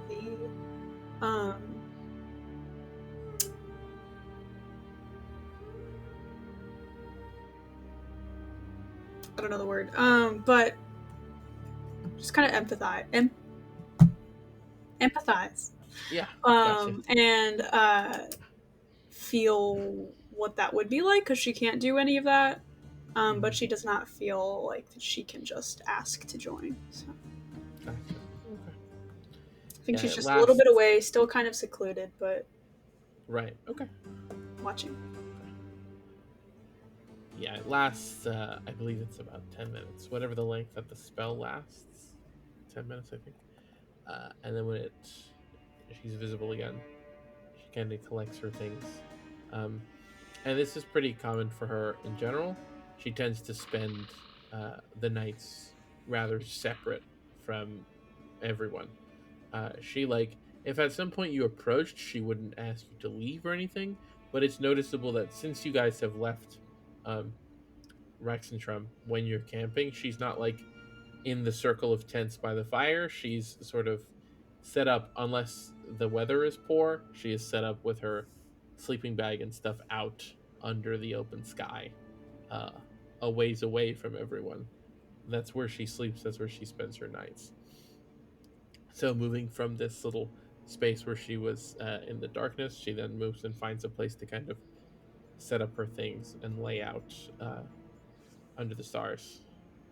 And that's how she's been doing it every night.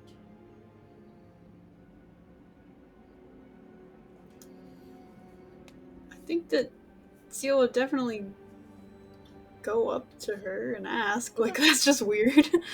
Okay. Why don't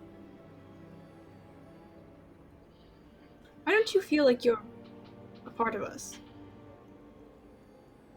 You always seem to want to be separate and not included, and you're always offering to go off and have not join our adventures or whatever. Oh, I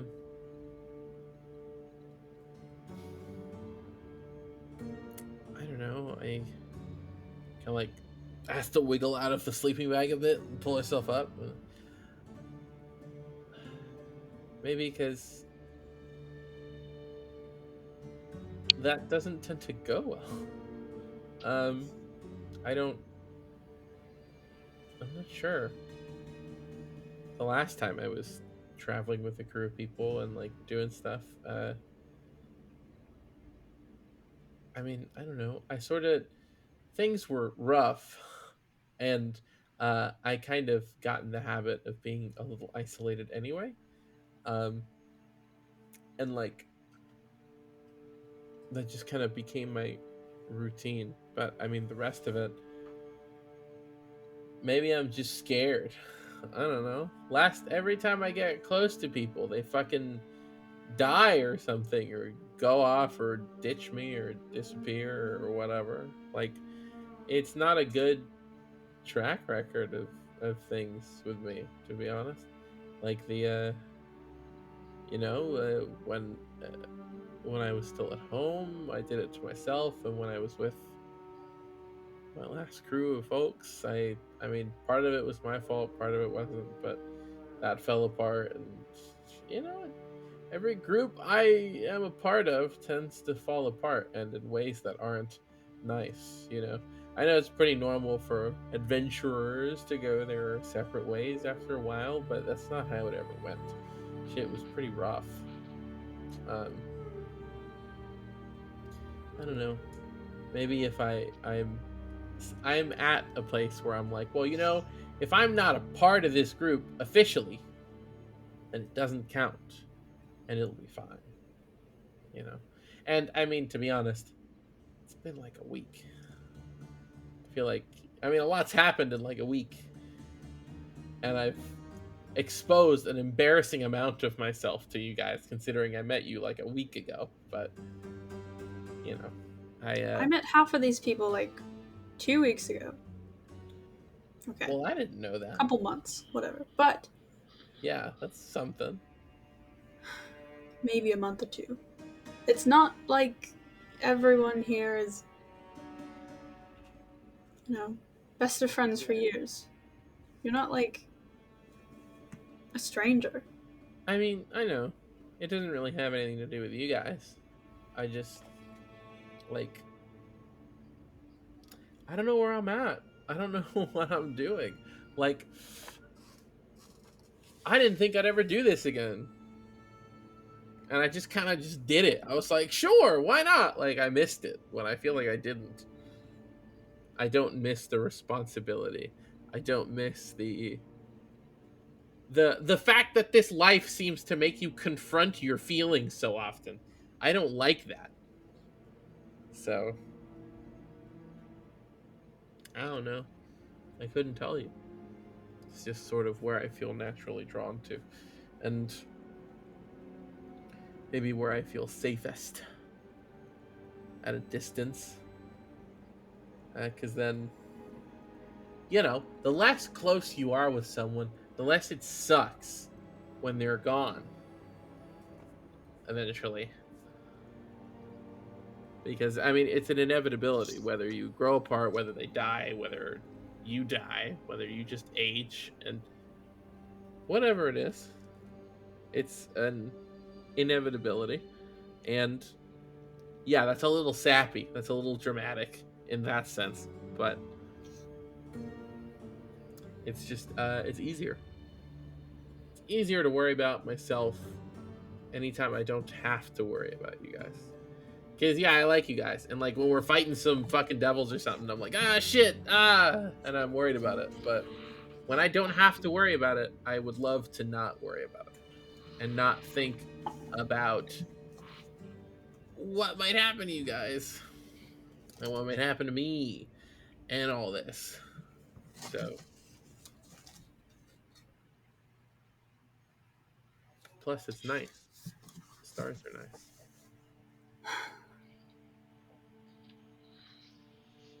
You are the most confusing person.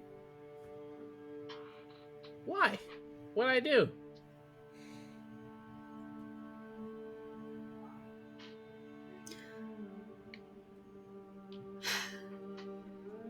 When I felt that exact same way, and I expressed those feelings to you, you were the one who brought me back into keeping close and not distancing yourself.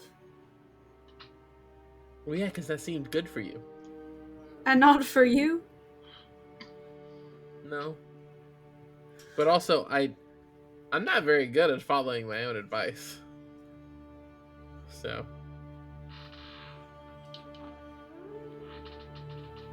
Here. You know, I'll compromise. You wanna put your sleeping bag out here? You wanna sleep out here? You wanna hang out? I talk a lot before I fall asleep. Fair warning.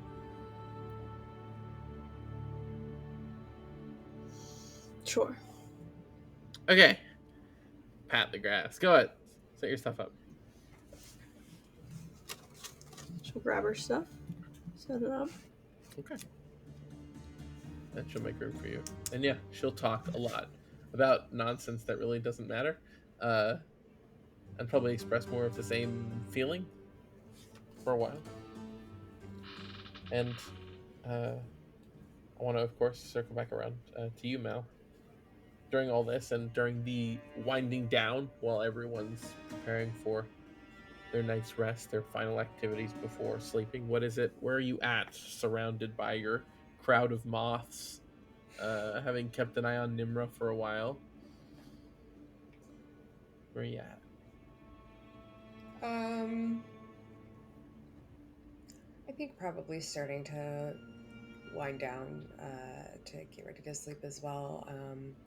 But if Rick passes by on his little perimeter patrol, I'll say, hey, that was your hand. Rick lifts up his hands, and they're pristine. There's no cuts, no nothing. It's quite obvious he's healed himself so that there's no evidence of his outburst. They are totally fine. Why do you ask? Just checking.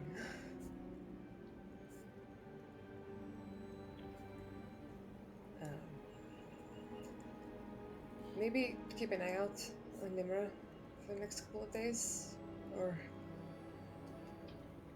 something. Rick sort of raises an eyebrow, gives a little cocked smile. You're the one who did this. I didn't think they were going to do that. What were you expecting? Other than you, they are the most curious person I have ever met. You gave them an inch and they took a mile. And now we have another entity floating around in this party. I'm sorry. I don't... It is not your fault. It is their fault. But they are moving into a realm foreign to them. And they're going to push boundaries. That is what they do. I just hope it doesn't really come back to bite us. But I think I know better. It opened with necrosis. It's going to come back around.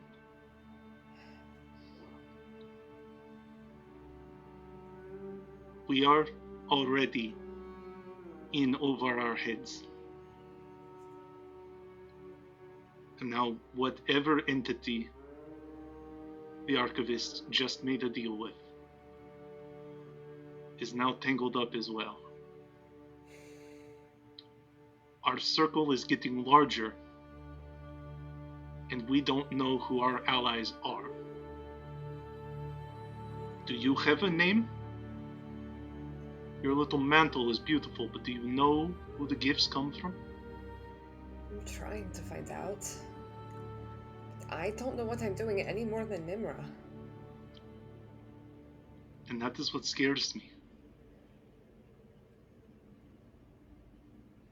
I am scared now. For the first time in nearly 60 years, I am scared.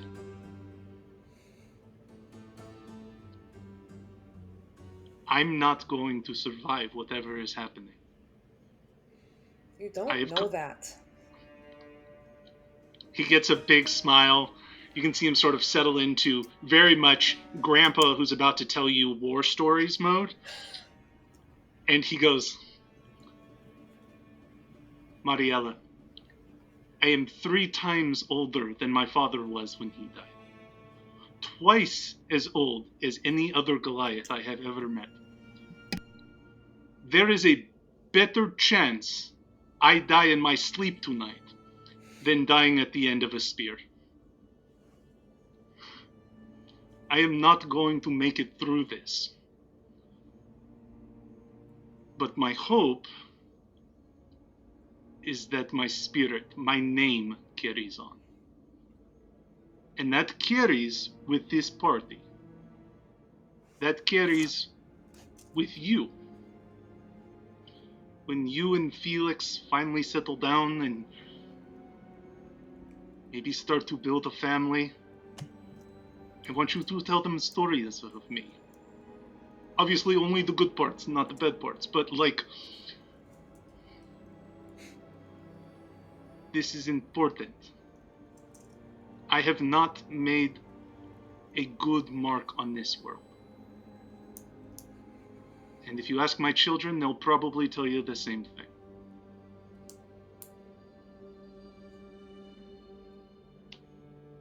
And now there's more darkness.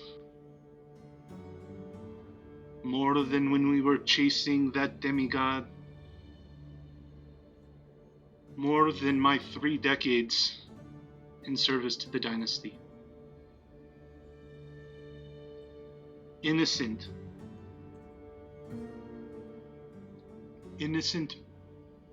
people are being taken simply because they were born under a red moon. A red moon we sleep under every night. But for some reason they're different. The darkness is consuming this world.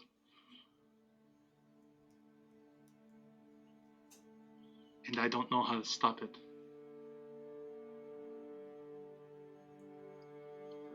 Me either. So I punch trees. And I hope that does some. I was about to say it does some good, but really, honestly, that doesn't do anybody any good.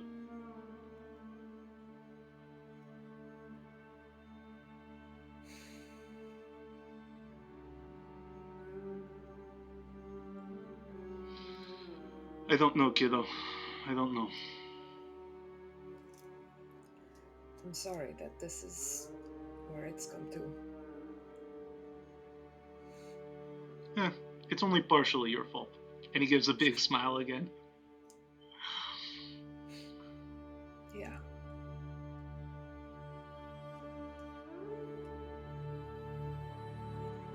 Hey, you ever wonder what would have happened if we had just let Elysian out?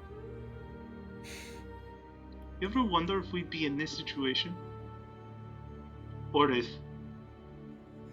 he would have just torn through everything? Just ended it all right there. Yeah. No more pain, no more suffering. But none of the good things either. Just I do think about it.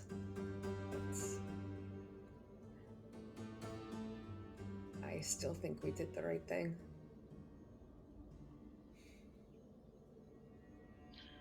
I hope so. And I hope we get to see him again. Yeah, me too. He deserves to live a real life after everything. Yeah. Being beholden to 3 gods? Oh, that's like 3 times the nightmare. Yeah. I'm gonna go to bed now. It's been a long day.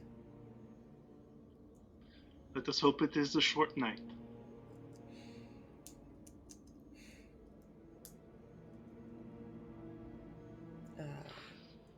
I get up and dust myself off a little bit, and then I'll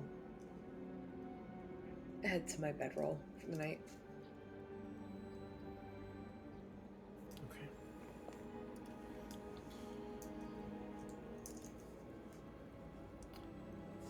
And as the night progresses, the sky turns darker, and you all eventually find your place, where to go and where to sleep, to attempt to rest and continue on your trip for another several days.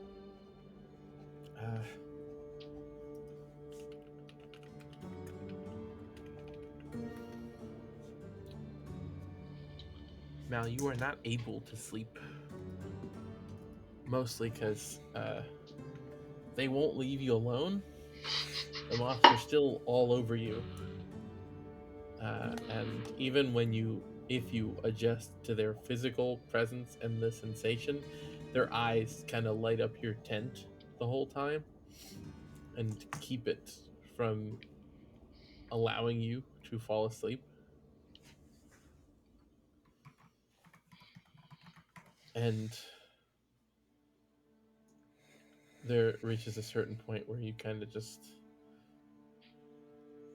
you're not sleeping, and it's not, they won't leave you alone, and more have come into your tent in that time also, until you can't sleep.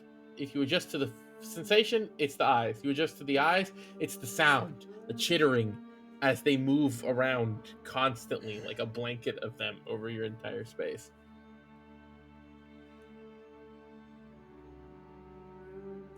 I have my face buried in the blankets and in my hands over my ears, and finally I just sigh and sit up. watch them all move. And they start to exit the tent. The whole crowd just out.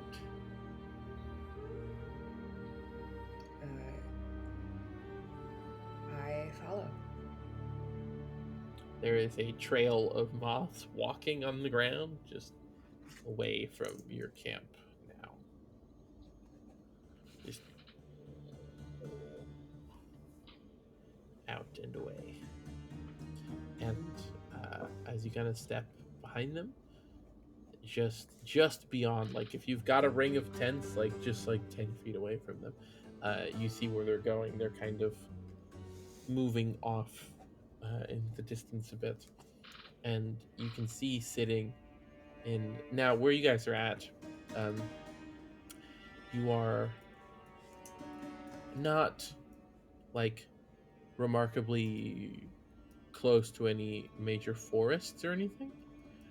It's mostly small patches of, like, you wouldn't really call forests even.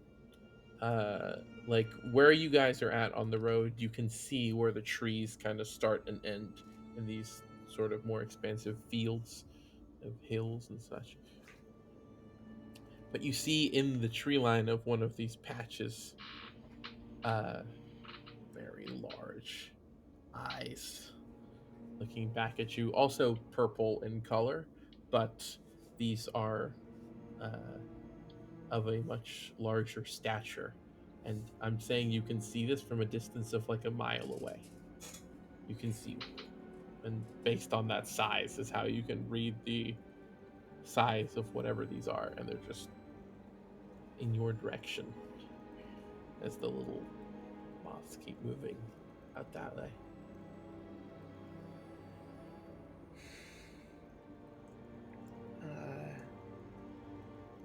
I keep following. And when you get maybe like 100, 200 feet from the camp, in the blink of an eye, it's gone. The eyes are gone, the moths are gone, they're all gone.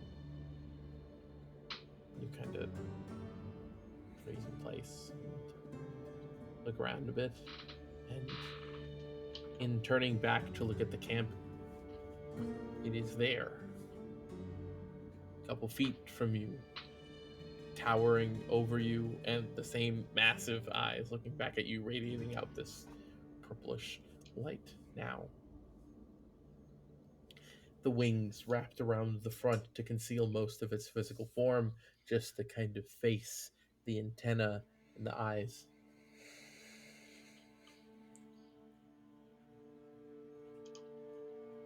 Hello?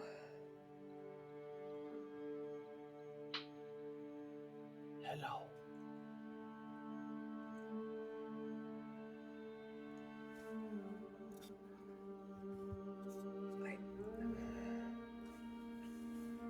I don't know what to do. I know. It can be difficult to know what to do in times like this. You and your friends face incredible danger every step you take. And yet you face it. That is good. To walk with such confidence in the face of overwhelming odds.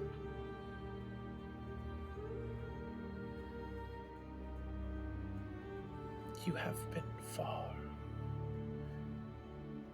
all around this world, traveling, bouncing to and fro, collecting what you can, learning what you can. It has been important.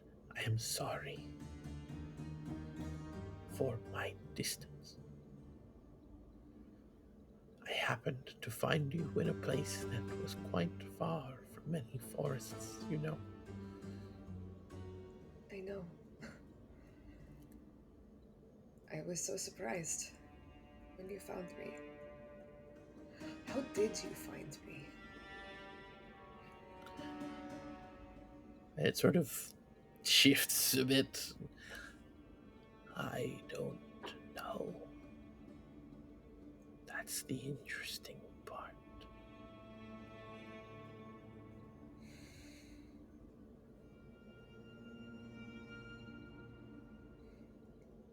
A lot of threads bind you and your friends together. Maybe that is it. It's sort of like, as it speaks, it's like kind of doing this sort of slow kind of rotational movement of its whole kind of physical form. Maybe that acted as a sort of light in darkness. Hard to say.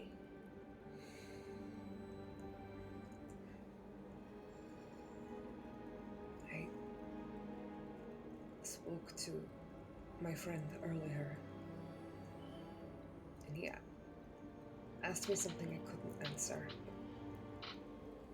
Will you tell me your name?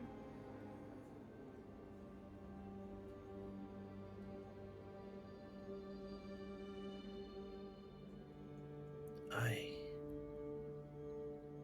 do not have a name. I don't use names. The name I carry was given to me, the title. I have no use for names.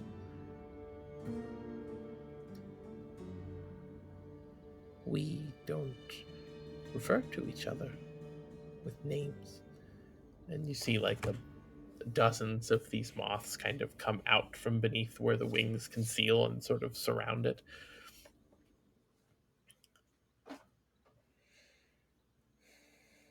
We have a connection. Many of the creatures that live where I live, dwell in the spaces I dwell, have a connection.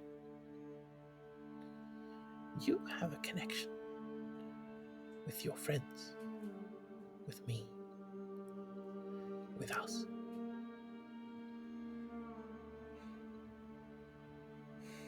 Use that.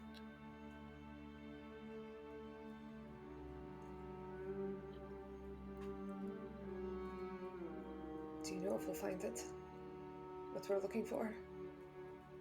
I believe so.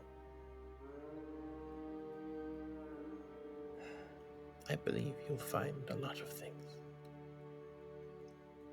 I believe you'll reach your destination. I see that coming for you.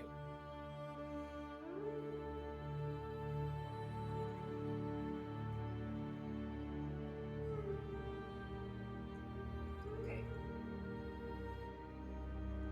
I know you are frightened of what's coming. That is all right. There is little that can be done to comfort, to push away such fears of the unknown.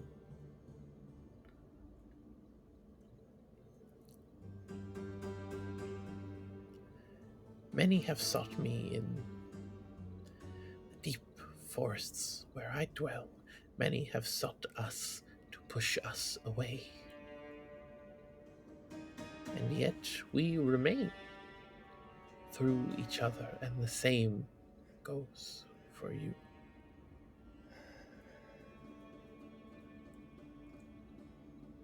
You take care of them, and they'll take care of you.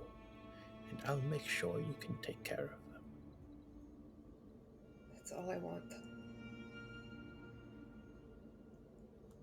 I just want us to get through this. To do what we have to do to make sure that everybody is safe.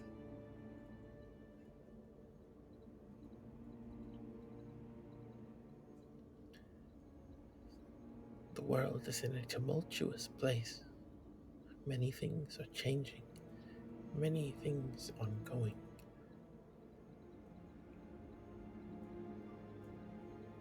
It will take time I know.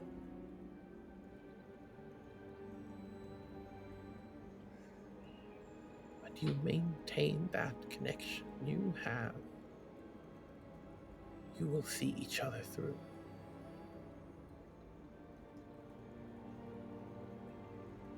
Okay.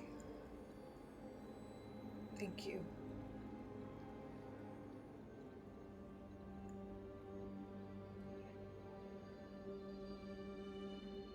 When you reach the other side, come find me. If you can.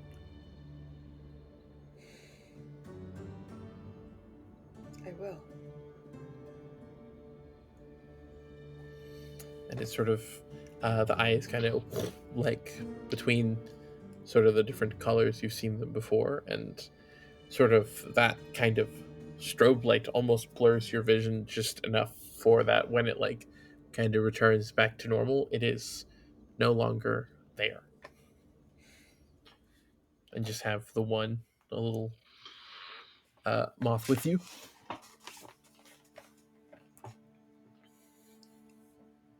I give it a little stroke along his back. And then I turn and head back for the campsite. Okay. And in that, as they head back into their tent with eyes still closed, sort of resting up against the tree, Rick's just gonna say, "Did you find your answers, little moth?"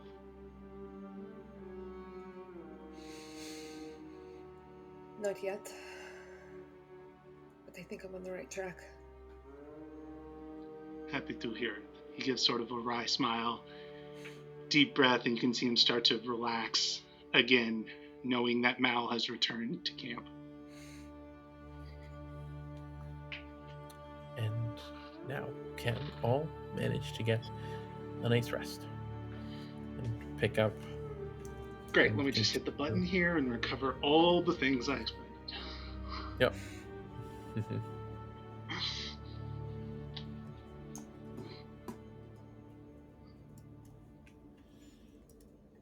And coming to, you can again continue your trek as you were. The environment has been tolerable at best. It is chilly, though. This part of the world is, for most of the year, quite cold, and the wind is a bit uncomfortable when taking it head on, but you manage, and the fire provides the comfort you need to sleep, and you are able to continue on several more days. And as you go, like I said, the kind of the frequency with which you see elements of the Crown's power, the Crown's Guard and the Righteous Brand, sort of betrays to you why perhaps it is a relatively uneventful trip, save for anything you all might get up to in the evenings, because they kind of keep it on lock. Especially this area so close to the capital seems to be rather well monitored. And then I'll touch in just before here. We are nearing the one stop on the way there that isn't just a road. So I'm going to check in and just confirm if there isn't anything that anyone else wants to do or say or accomplish before you arrive at some semblance of civilization as you near the town of Eurosa. Just to confirm, and if not, we'll move in through there. I've got one. Okay. So, a couple nights between where we last stopped and where we are. Rick is going to head over to the general area of where Melancholy's sort of isolated camp is. And he's going to, like, not approach right away, but sort of, like, rap on a tree to get her attention. He doesn't want to approach before... And assuming she sort of like looks up and acknowledges him, he's going to take his spear and sort of drive it into the ground and take off his pendant and hang it right on the sort of, it's not a sheath. What is it? Come on. There's a word for the long stick that it's attached to. Handle. Handle? That's not right. Okay, yeah, the handle, Sure, the handle. There's actually a word for it. haft, the shaft. Shaft. Shaft. He's going to hang it on, sort of on the shaft, and he's going to take a step forward. Would you be willing to tell me about them? This is at night or No. like in the morning? No, this is towards the evening as we're getting ready to sleep. Okay. Who's them? A number of nights ago, you questioned my allegiance, my morality, whether I was good or bad. And you stated that you had met other followers of the betrayers. Would you tell me about them? What do you want to know about them? Describe them to me. Tell me about the horrors you witnessed. How terrible these people were. How they were nothing but monsters that needed to be ended. And she sits up and kind of curls in a bit. Well, the first one was kind of your bog standard adventurer's fare, a assignment I was given with the people I ran with to track someone down, and we did. And she was a very unpleasant woman. We learned she was a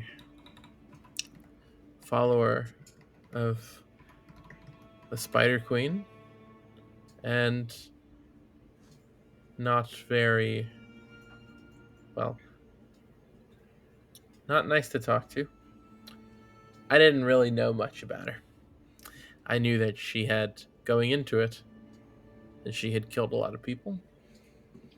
She had a rap sheet as a serial killer in Amman and elsewhere around Taldore. And when we found her, she was laying low and building out some sort of criminal network for something or other. I don't remember. She was trying to make money or trying to get names. I don't remember. But she had a pretty wicked crossbow that really fucking hurt. And by the time we got into it, we'd mostly dealt with her. We didn't kill her. She was taken away. We managed to capture her and hold her long enough for allies to come and take her. That was a bit of a deal I had to make. I didn't think I could take her, to be honest. I thought I was gonna die. We didn't. And she had some kind of ties to the serpent, but I don't know much about that. And besides, there was a point where, well, I mean, this was done to me by someone who followed one of those gods. The Crawling King, I believe it was. We took a job out of Kymel to go up into the mountains near town and check in on these mines that hadn't called in a while. And we went in and found that the place was overrun with corrupted, more so than they already were, lichens. There was like a werebear, there was a couple werewolves, and they were being lorded over by I don't know what the fuck it was. I mean, common knowledge of such stories leads me to think it was a lich, but I mean, we took him eventually, so I don't know if he was a lich. But I died. One of the bears kind of killed me. And when I woke up, I looked like this. And he was like, do my bidding, kind of thing.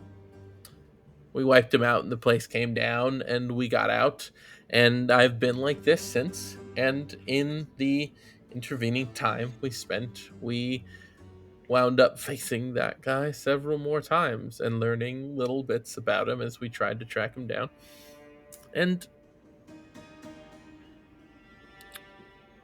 he was one of those, drawing his power from the Crawling King and pursuing those ends. And in all of this, I have taken the time to learn what I can. I was interested.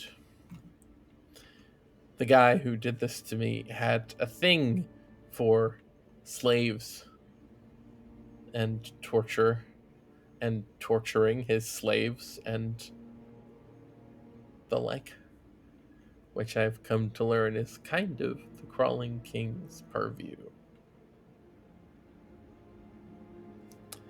And the woman following the cloaked serpent, she was an assassin.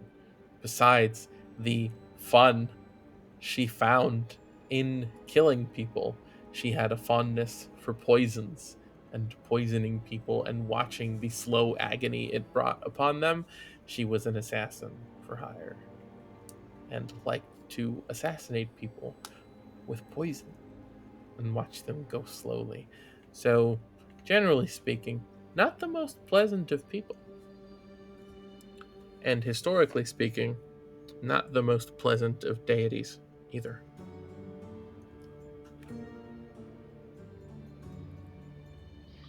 Oh, thank you for that. I knew I could depend upon you for a good story or two. Why do you ask? I was feeling down, and I knew you would be able to provide quality stories. Why are you bullshitting me, man?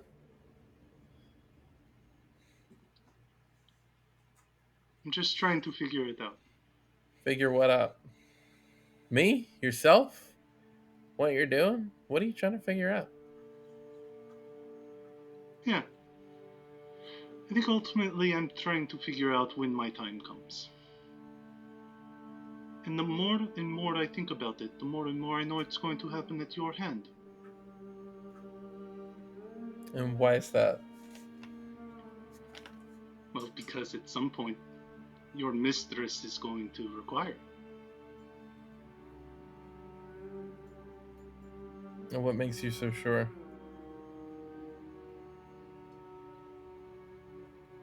Call it a feeling.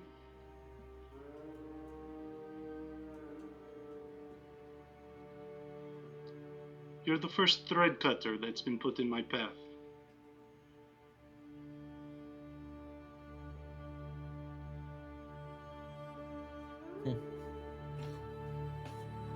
Yeah. I don't know.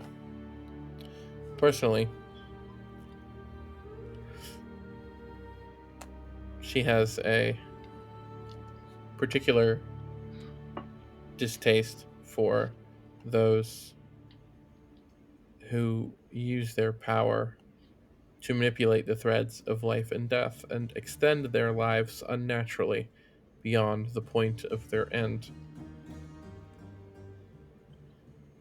I met her for the first time when I died and when I was forcibly brought back. And given the chance to rectify that with means I did not have available to me prior.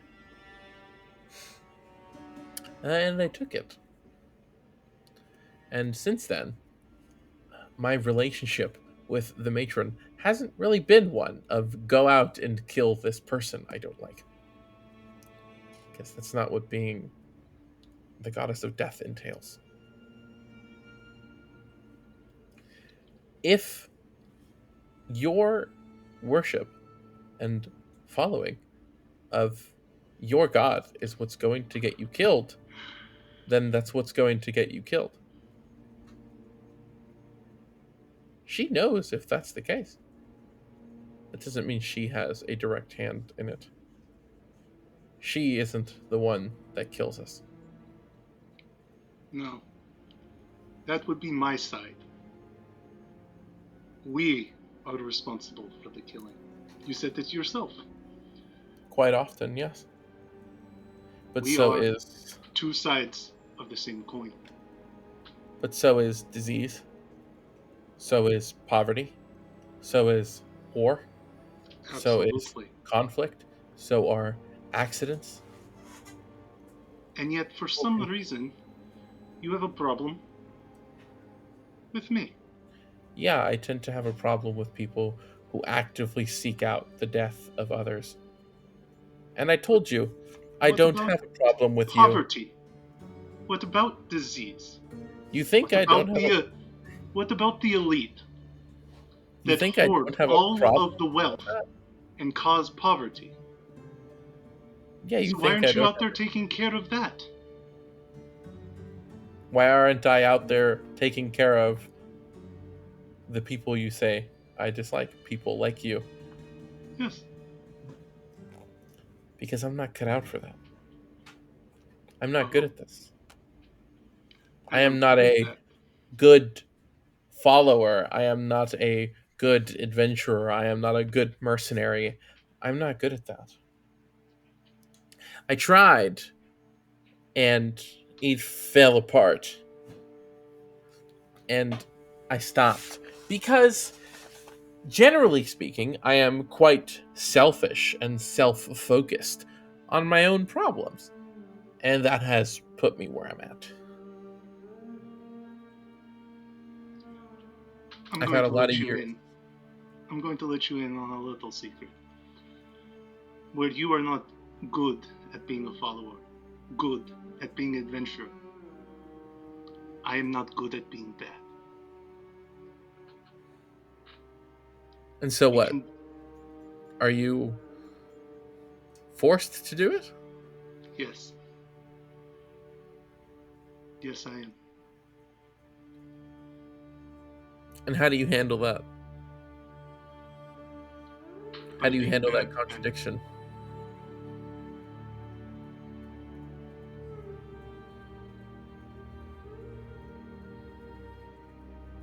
I still don't know. Me neither. Because I embraced this when I was younger as a desperate attempt to find a purpose for myself because I'd mostly wasted my time drifting, being a waste of space. And I went right back to it when it didn't work out right away. We often contradict the things that we want. It's pretty normal. I told you when I brought it up the first time that I don't trust your God. I don't. And your response was concerning because it felt like you were just defending them. If you are forced to do this, then you are forced to do it. I would believe you if you said so. But you haven't. But because when I first brought this up, you were defending this thing, acting like it's no different than any of the other gods, when it kind of is, categorically is. Which category? We have records of this stuff. written by the prime deities. Don't be so close-minded. We are headed into a scenario where nothing is as it appears. I don't know, man. I don't Do buy not that. believe the written word. I just don't get this. This. 2 seconds ago, you're telling me that you're not that bad because you're bad at being bad and you're forced to do bad things. But then you turn around and you're like, well, don't hate on the guy who's forcing me to do bad things. Like, I I don't didn't know, say man. don't hate on him. Grumish has done terrible things. The ruiner has made me do terrible things. So then why do you care how I feel about it? I don't care about how you feel about him. Why are you I so don't care defensive? about how you feel about me. What I care about is that you pay attention. That you are willing to analyze and look past the written word. Past what is told to you. Past what it appears to be melancholy. We are in the middle of a tangled web. Nothing is as it seems. That is all. You're going to have a huge hand to play in this. You already do. Maybe. You are Ruud is born. You are our single tie to all of the prisoners who have been captured and being held in the ninth layer. You are a vital piece of this, but if you take everything at face value, if you believe what is written and don't read between the lines, I'm worried we're going to lose you. Then do what you gotta do. I don't know what I have to do. I guess you'll have Weren't to you figure it out. listening?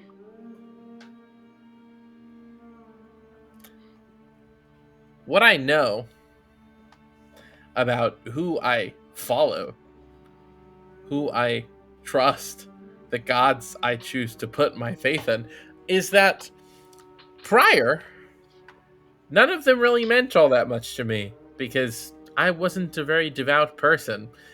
I didn't really care. And then I died, and one of them let me come back. That's kind of right there. That's pretty physically tangible. That is a tangible effect on my life that was had. I owe her everything that's happened since then because I wouldn't be here to have made it happen or seen it happen without being given that chance. And that's all it's about. And in the intervening years, I have come to a place where I understand my faith in a higher lens, in a clearer lens, and in a way that makes sense to me. That's all it is. I certainly hope not, Melancholy. I certainly hope you are more than that impassioned speech you just gave. I hate to break it to you, I'm a pretty simple girl. I don't believe that, and neither do you. Rick will turn around, grab his pendant, put it on, grab his spear, and the offer still stands. I'm sleeping right over there. If you ever feel unsafe, just come end it.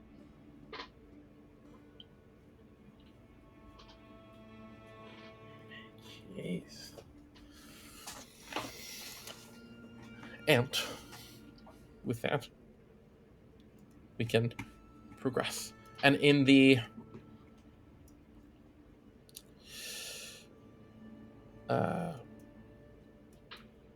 first 6 days of travel that you've been on the road, you come upon the site of a little pocket of civilization in the distance as you near it at about midday. A small village, and clearly older, a bit of a trade post as you wander in. A good amount of grounds guard in the streets. Otherwise, mostly humans, dwarves, tend to fill out the majority of the people you see here, though a smattering of others line the streets. The buildings are clearly built for function and are quite humble in their structure. And the whole place is, like I said, clearly old. It's been here for some time and maybe not the best maintained. It's a trade post. There are a couple of places to get rooms, simple little taverns, and you find near kind of the center of town a large-ish temple to the Platinum Dragon that looms over several other smaller shrines to what a couple of you know to be the legally approved deities here in the Empire surrounding this main temple. Shrine to the Dawnfather, shrine to the Matron, a shrine to the Lawbearer, and if I remind myself, a shrine to the Allhammer, and the Knowing Mentor as well, all surrounding A lot of shrines. temple. Yeah, a little section of worship. Like, they all surround the actual temple itself, which is specifically a temple to the Platinum Dragon. Oh, and wow. Okay. Kind of surrounding that in this kind of main space is a couple taverns, couple little shops, and this place is mostly you can find a good number of very kind of basic general store type gear, and there is a small shop or two that provides rather basic combat equipment, basic armors and weapons, and a smith to offer repair services. And Rick, you've got excellent passive perception, so I can always use you as an excuse to hear chatter surrounding, though several of you could probably pick up on a bit of it as well. There's a good amount of activity here, especially kind of in this sort of town square sort of space near the temples and near these specific shops and a couple of taverns here. There's a good amount of people moving through here, and you see a kind of recurring little slogan on many of the taverns. The hearth before the hoarfrost on all of them. This kind of advertiser slogan that they give of themselves. And you overhear a lot of chatter and conversation about the nearby ruins, about Shattengrod, and groups of people, numbers of them, that are apparently aiding in part in the excavation. A lot of people excited to go and take a look and get a chance to help, and more hushed tones of excitement about what they might find and what they might be able to get out of there and take home for themselves. Clearly conveying this sort of dichotomy here, in that many of people seem to have been hired to assist in the excavation, but many of them seem to have their own intentions when they get there, to, as you collect these little bits of chatter, to maybe sneak off and grab something, to grab something that's collected, to get an idea of what might be there, just to enrich themselves that little bit. A lot of excitement about it.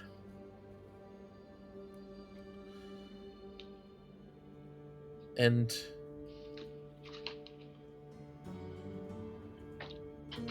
there is that sort of kind of excitement that lingers in all of these people. And you make your way past, going through the muddy streets that run throughout the town. You kind of get the sense that the main roads in this place were more improvised than planned, really, and the actual homes that are kind of on the outer skirts and away from this central space are quite ramshackle, all with snow-covered roofs, and the outer edges of the town being in varying states of disrepair. and you find yourself in this kind of central point of town. And this is where I'll check in here, where the temples are, and you have the sort of cluster of taverns, inns, libraries, and stores. Is there anything you might want to do here besides just finding a place, grabbing a room for the night, and then moving on the next day? As this is, as you know, and as Question would let you know, your last bit of civilization before you get to Shattengrod. Because from here you'll be moving south along the road still, and then you'll divert. It's about a day, I think, or 2 days. Let me check. Off of the road at the end of the trip to Shattengrod itself. Yeah, it's about 2 days that you'll spend off the road in like wilderness. Okay. I was in the process of taking notes. Could you just run down the shrines one more time for me? Yes. There is the Thank you. Central Temple of the Platinum Dragon. It is a Thank large, you. proper temple. And then the shrines that surround it are all, you and Celiana would be well aware, and Huxley as well, that these are the shrines that are legally, to gods that are legally approved to be worshipped in the Empire specifically. It is the Lawbearer, the Knowing Mentor, the Allhammer, the Dawnfather, and the Matron. All have shrines that surround the Platinum Dragon's temple. Okay. All right. Bummer.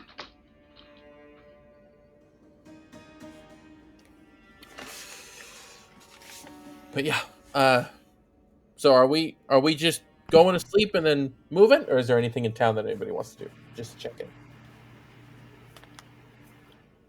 Do we need to stock up on anything?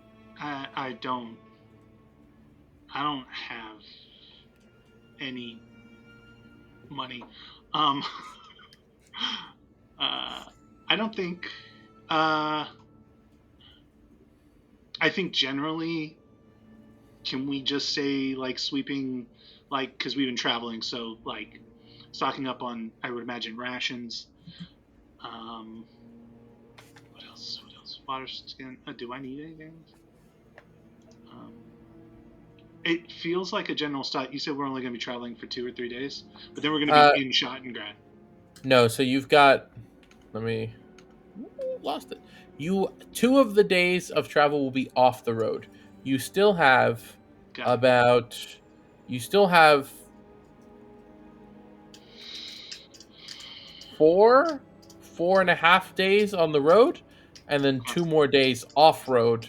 2.5 more days off road for a total of 7. Shoot, so full week. Yeah, I think you have a point, right? It would be basic stocking up because we've been traveling for a week or something like that. So,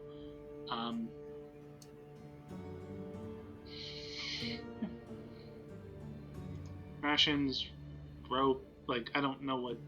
I'm not an adventurer. I don't know what we need. Yeah, to be fair, I have never really tracked rations and like survival type equipment. Okay. So, all right. But yeah, I will say, like, for what it's worth, depending on how long you're down in Shattengrod, the amount of rations you have might be something to consider.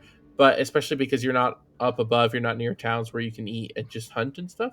But you all should have some anyway. I've been treating it as a sort of thing where, like, I assume you restock when you're in town. Perfect. Never been okay. a thing I Yeah. Okay. Yeah. All right. So you're good on Cool. that. But yeah, this Cool, is cool, mostly repair stuff, and this is pretty basic gear. You get the sense pretty quickly that this, like, these people are here. This is a stop where people from, like, not from, so you know the area a bit from what Question has explained. Pride's Call is further south, but any other towns that might have recruited people to work here would have to stop through Eurosa on the way to Shattengrod, and because of the chatter you collect, you kind of get the sense that this has been going for a little while, and a lot of these little shops in town have kind of taken advantage of being a stop for these would be 200% markup. Recruit a little bit, yeah, a little bit. Yeah, okay. All right. And sort of So we are in Eurosa right now. Yes. Okay. As is customary with any place we stop, we have to find a tavern. Yes. This is mandatory. If for no other reason, then Rick needs to scout out, local tough guy competition. Just, we're not necessarily going to get ourselves kicked out of any place, but we'd like to have the option. Yeah, I will say, as you kind of go about and peek through and get a sense of the different taverns and stuff. The one thing before you settle on one to sleep in or do anything, you would notice quite quickly that most of them have a good amount of activity from these people coming through to work or going home from the site, and a lot of them are, especially the ones that talk a bunch and talk about what money they can make and that sort of stuff with that excitement, are a bit newer, fresher faced, a bit younger, and clearly a bit less equipped for this, with very basic equipment and sort of, but talking about how they might get rich out of this kind of thing. Fresh faces. And they're, at least to your stature, you do not get the sort of tough guy you could brawl with from any of the places here. Okay. There's a handful. The toughest looking people are the ones who are clearly locals, who work the local kind of like, not farms, but they live here and they raise their own livestock, maybe grow their own crops for themselves and sort of sustain themselves, and they kind of have that farmer's 6 a.m. to 5 p.m. sort of schedule that has hardened them up a bit, especially in the weather out here. That's the toughest guy you find, is an old fucking pissed off farmer who's annoyed at all the people here, but still comes to this tavern because it's his favorite place to drink kind of vibe. Well, and let's be entirely clear. At this point, Rick probably doesn't look like a tough guy either. He's wearing a jacket that, remember, is velvet centered with one corduroy sleeve and one denim sleeve and a rose-colored monocle. And then the curly mustache. He probably doesn't look like an adventurer either. But okay, that's good to know. Bunch of bright-eyed, bushy-tailed, don't know what they're getting into kind of kids. Cool. I dig it. And I'll let you pick 2 taverns, because I'm not going to give you the name of like the 15 taverns that are in town. You've got the Boar and Bag and the Hand and Rose are the 2 that you might pick out after all your waltzing around. Hand in Rose or hand and Rose? Hand and Rose and the Boar and Bag. Both of them sound like they might also be like after hours brothels. They're not. They're just little taverns. Hand and Rose. I get it. I get it.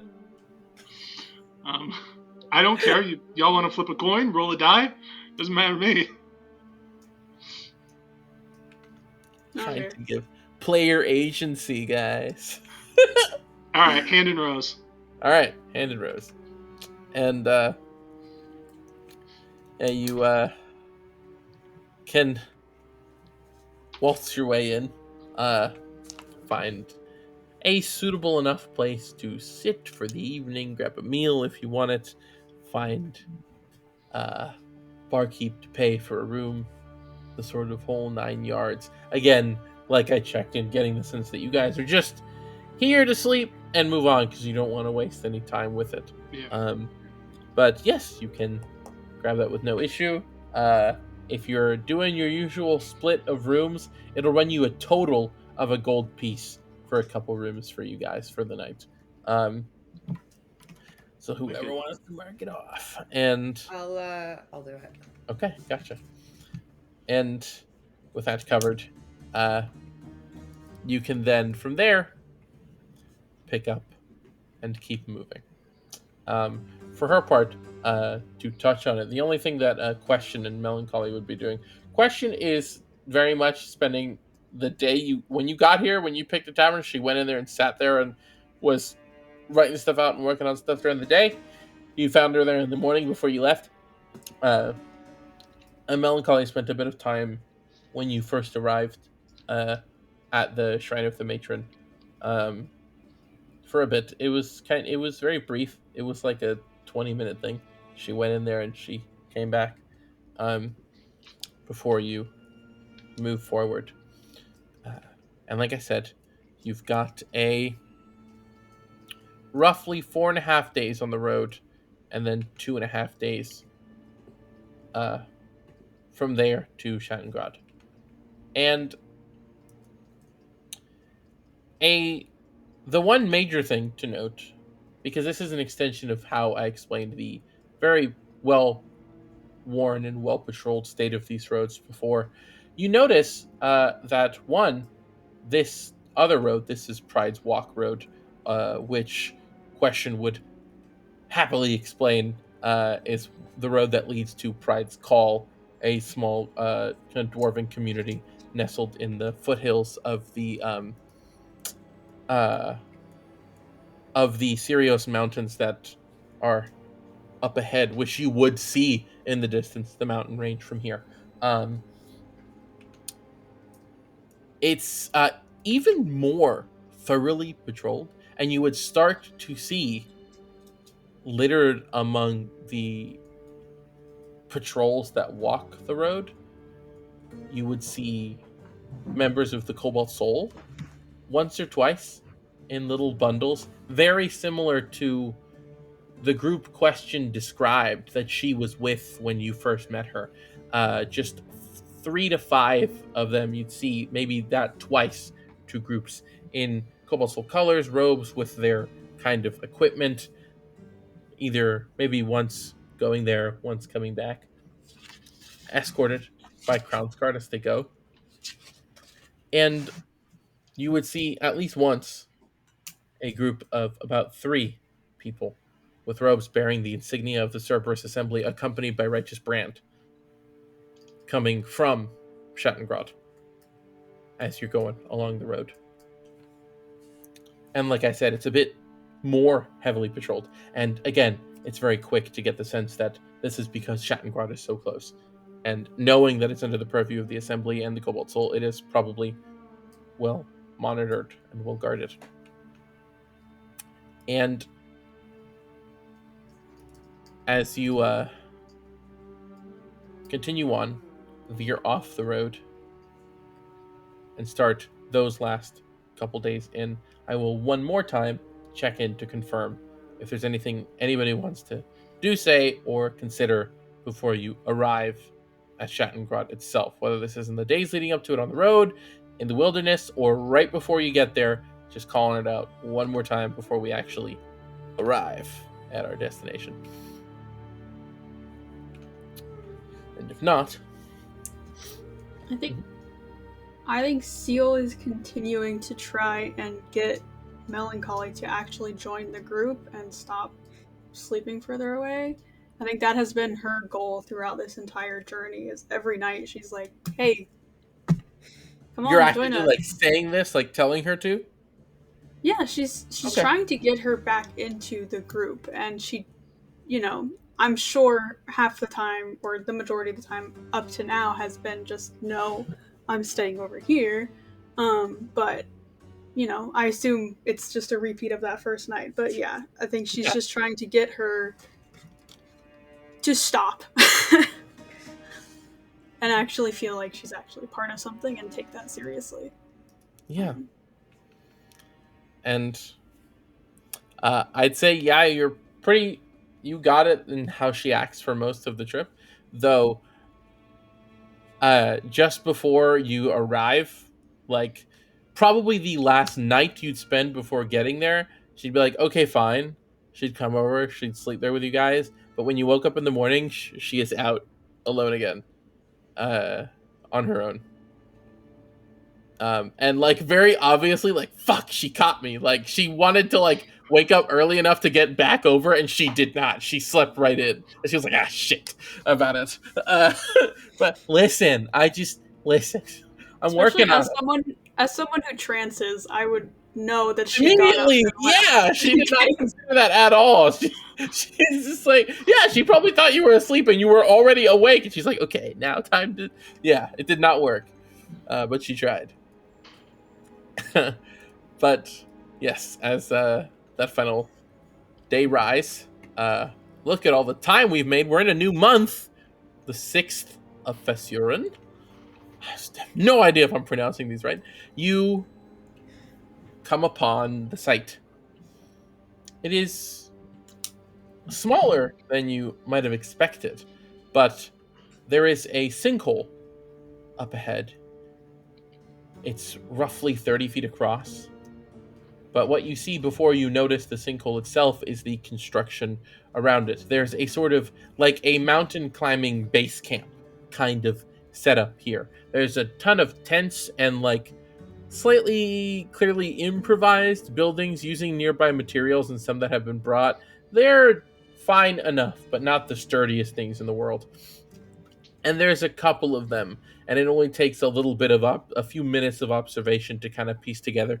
That's probably the barracks for where soldiers stay. That's probably a place specifically for the assemblies people. That's probably a place specifically for the Cobalt Soul. Nothing for sure, but just the kind of vibe you get by the way people are moving around, the colors, the uniforms they wear, etc., kind of lining the space that surrounds this sinkhole, and a clear a construction around and in the sinkhole that is the kind of impromptu staircase, the method of descent, which the closer you get, you kind of get a better view, is kind of a staircase that leads to a platform that leads to an elevator manned by pulleys that goes down as well. And there is a lot of people here. And a lot of them are these fresh faces you saw before. A lot of them are Righteous Brand and Crownsguard and the smattering of Assembly and Skull folks that you see around. And as you approach, have your things together, and prepare to head up, I want to get a sense, what is the plan? Are you looking for someone? Are you walking up to the hole? Like, where's your first kind of, where are you going when you first arrive here? Or are you just following Question's lead, I guess? Because we've kind of been on her lead in the past, so I should check in with that as well. I mean, I think we're following Question. Yeah. Okay. It's her. Yeah, it's her expedition, right? Okay. Yeah. Yeah, she will kind of lead you the long way around and take you to this kind of little section where you feel the Cobalt Soul kind of have their setup. And as you're coming up, she just, okay, all right, I'm going to go talk to them and make sure we're all set up.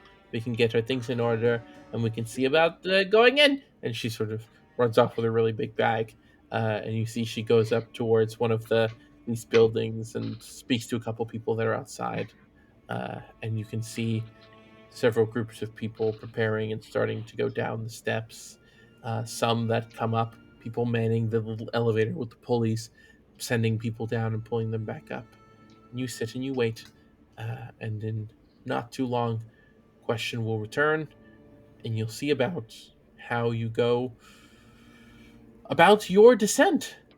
And that's what we're going to call the session tonight, guys. I want to make sure as many of us are here. We're short a few people, and this is a good stopping point, I think, just a little early, where we can gather ourselves again before descent.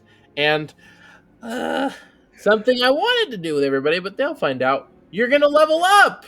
Yay! Oh. Level up to 13. Except for Mac.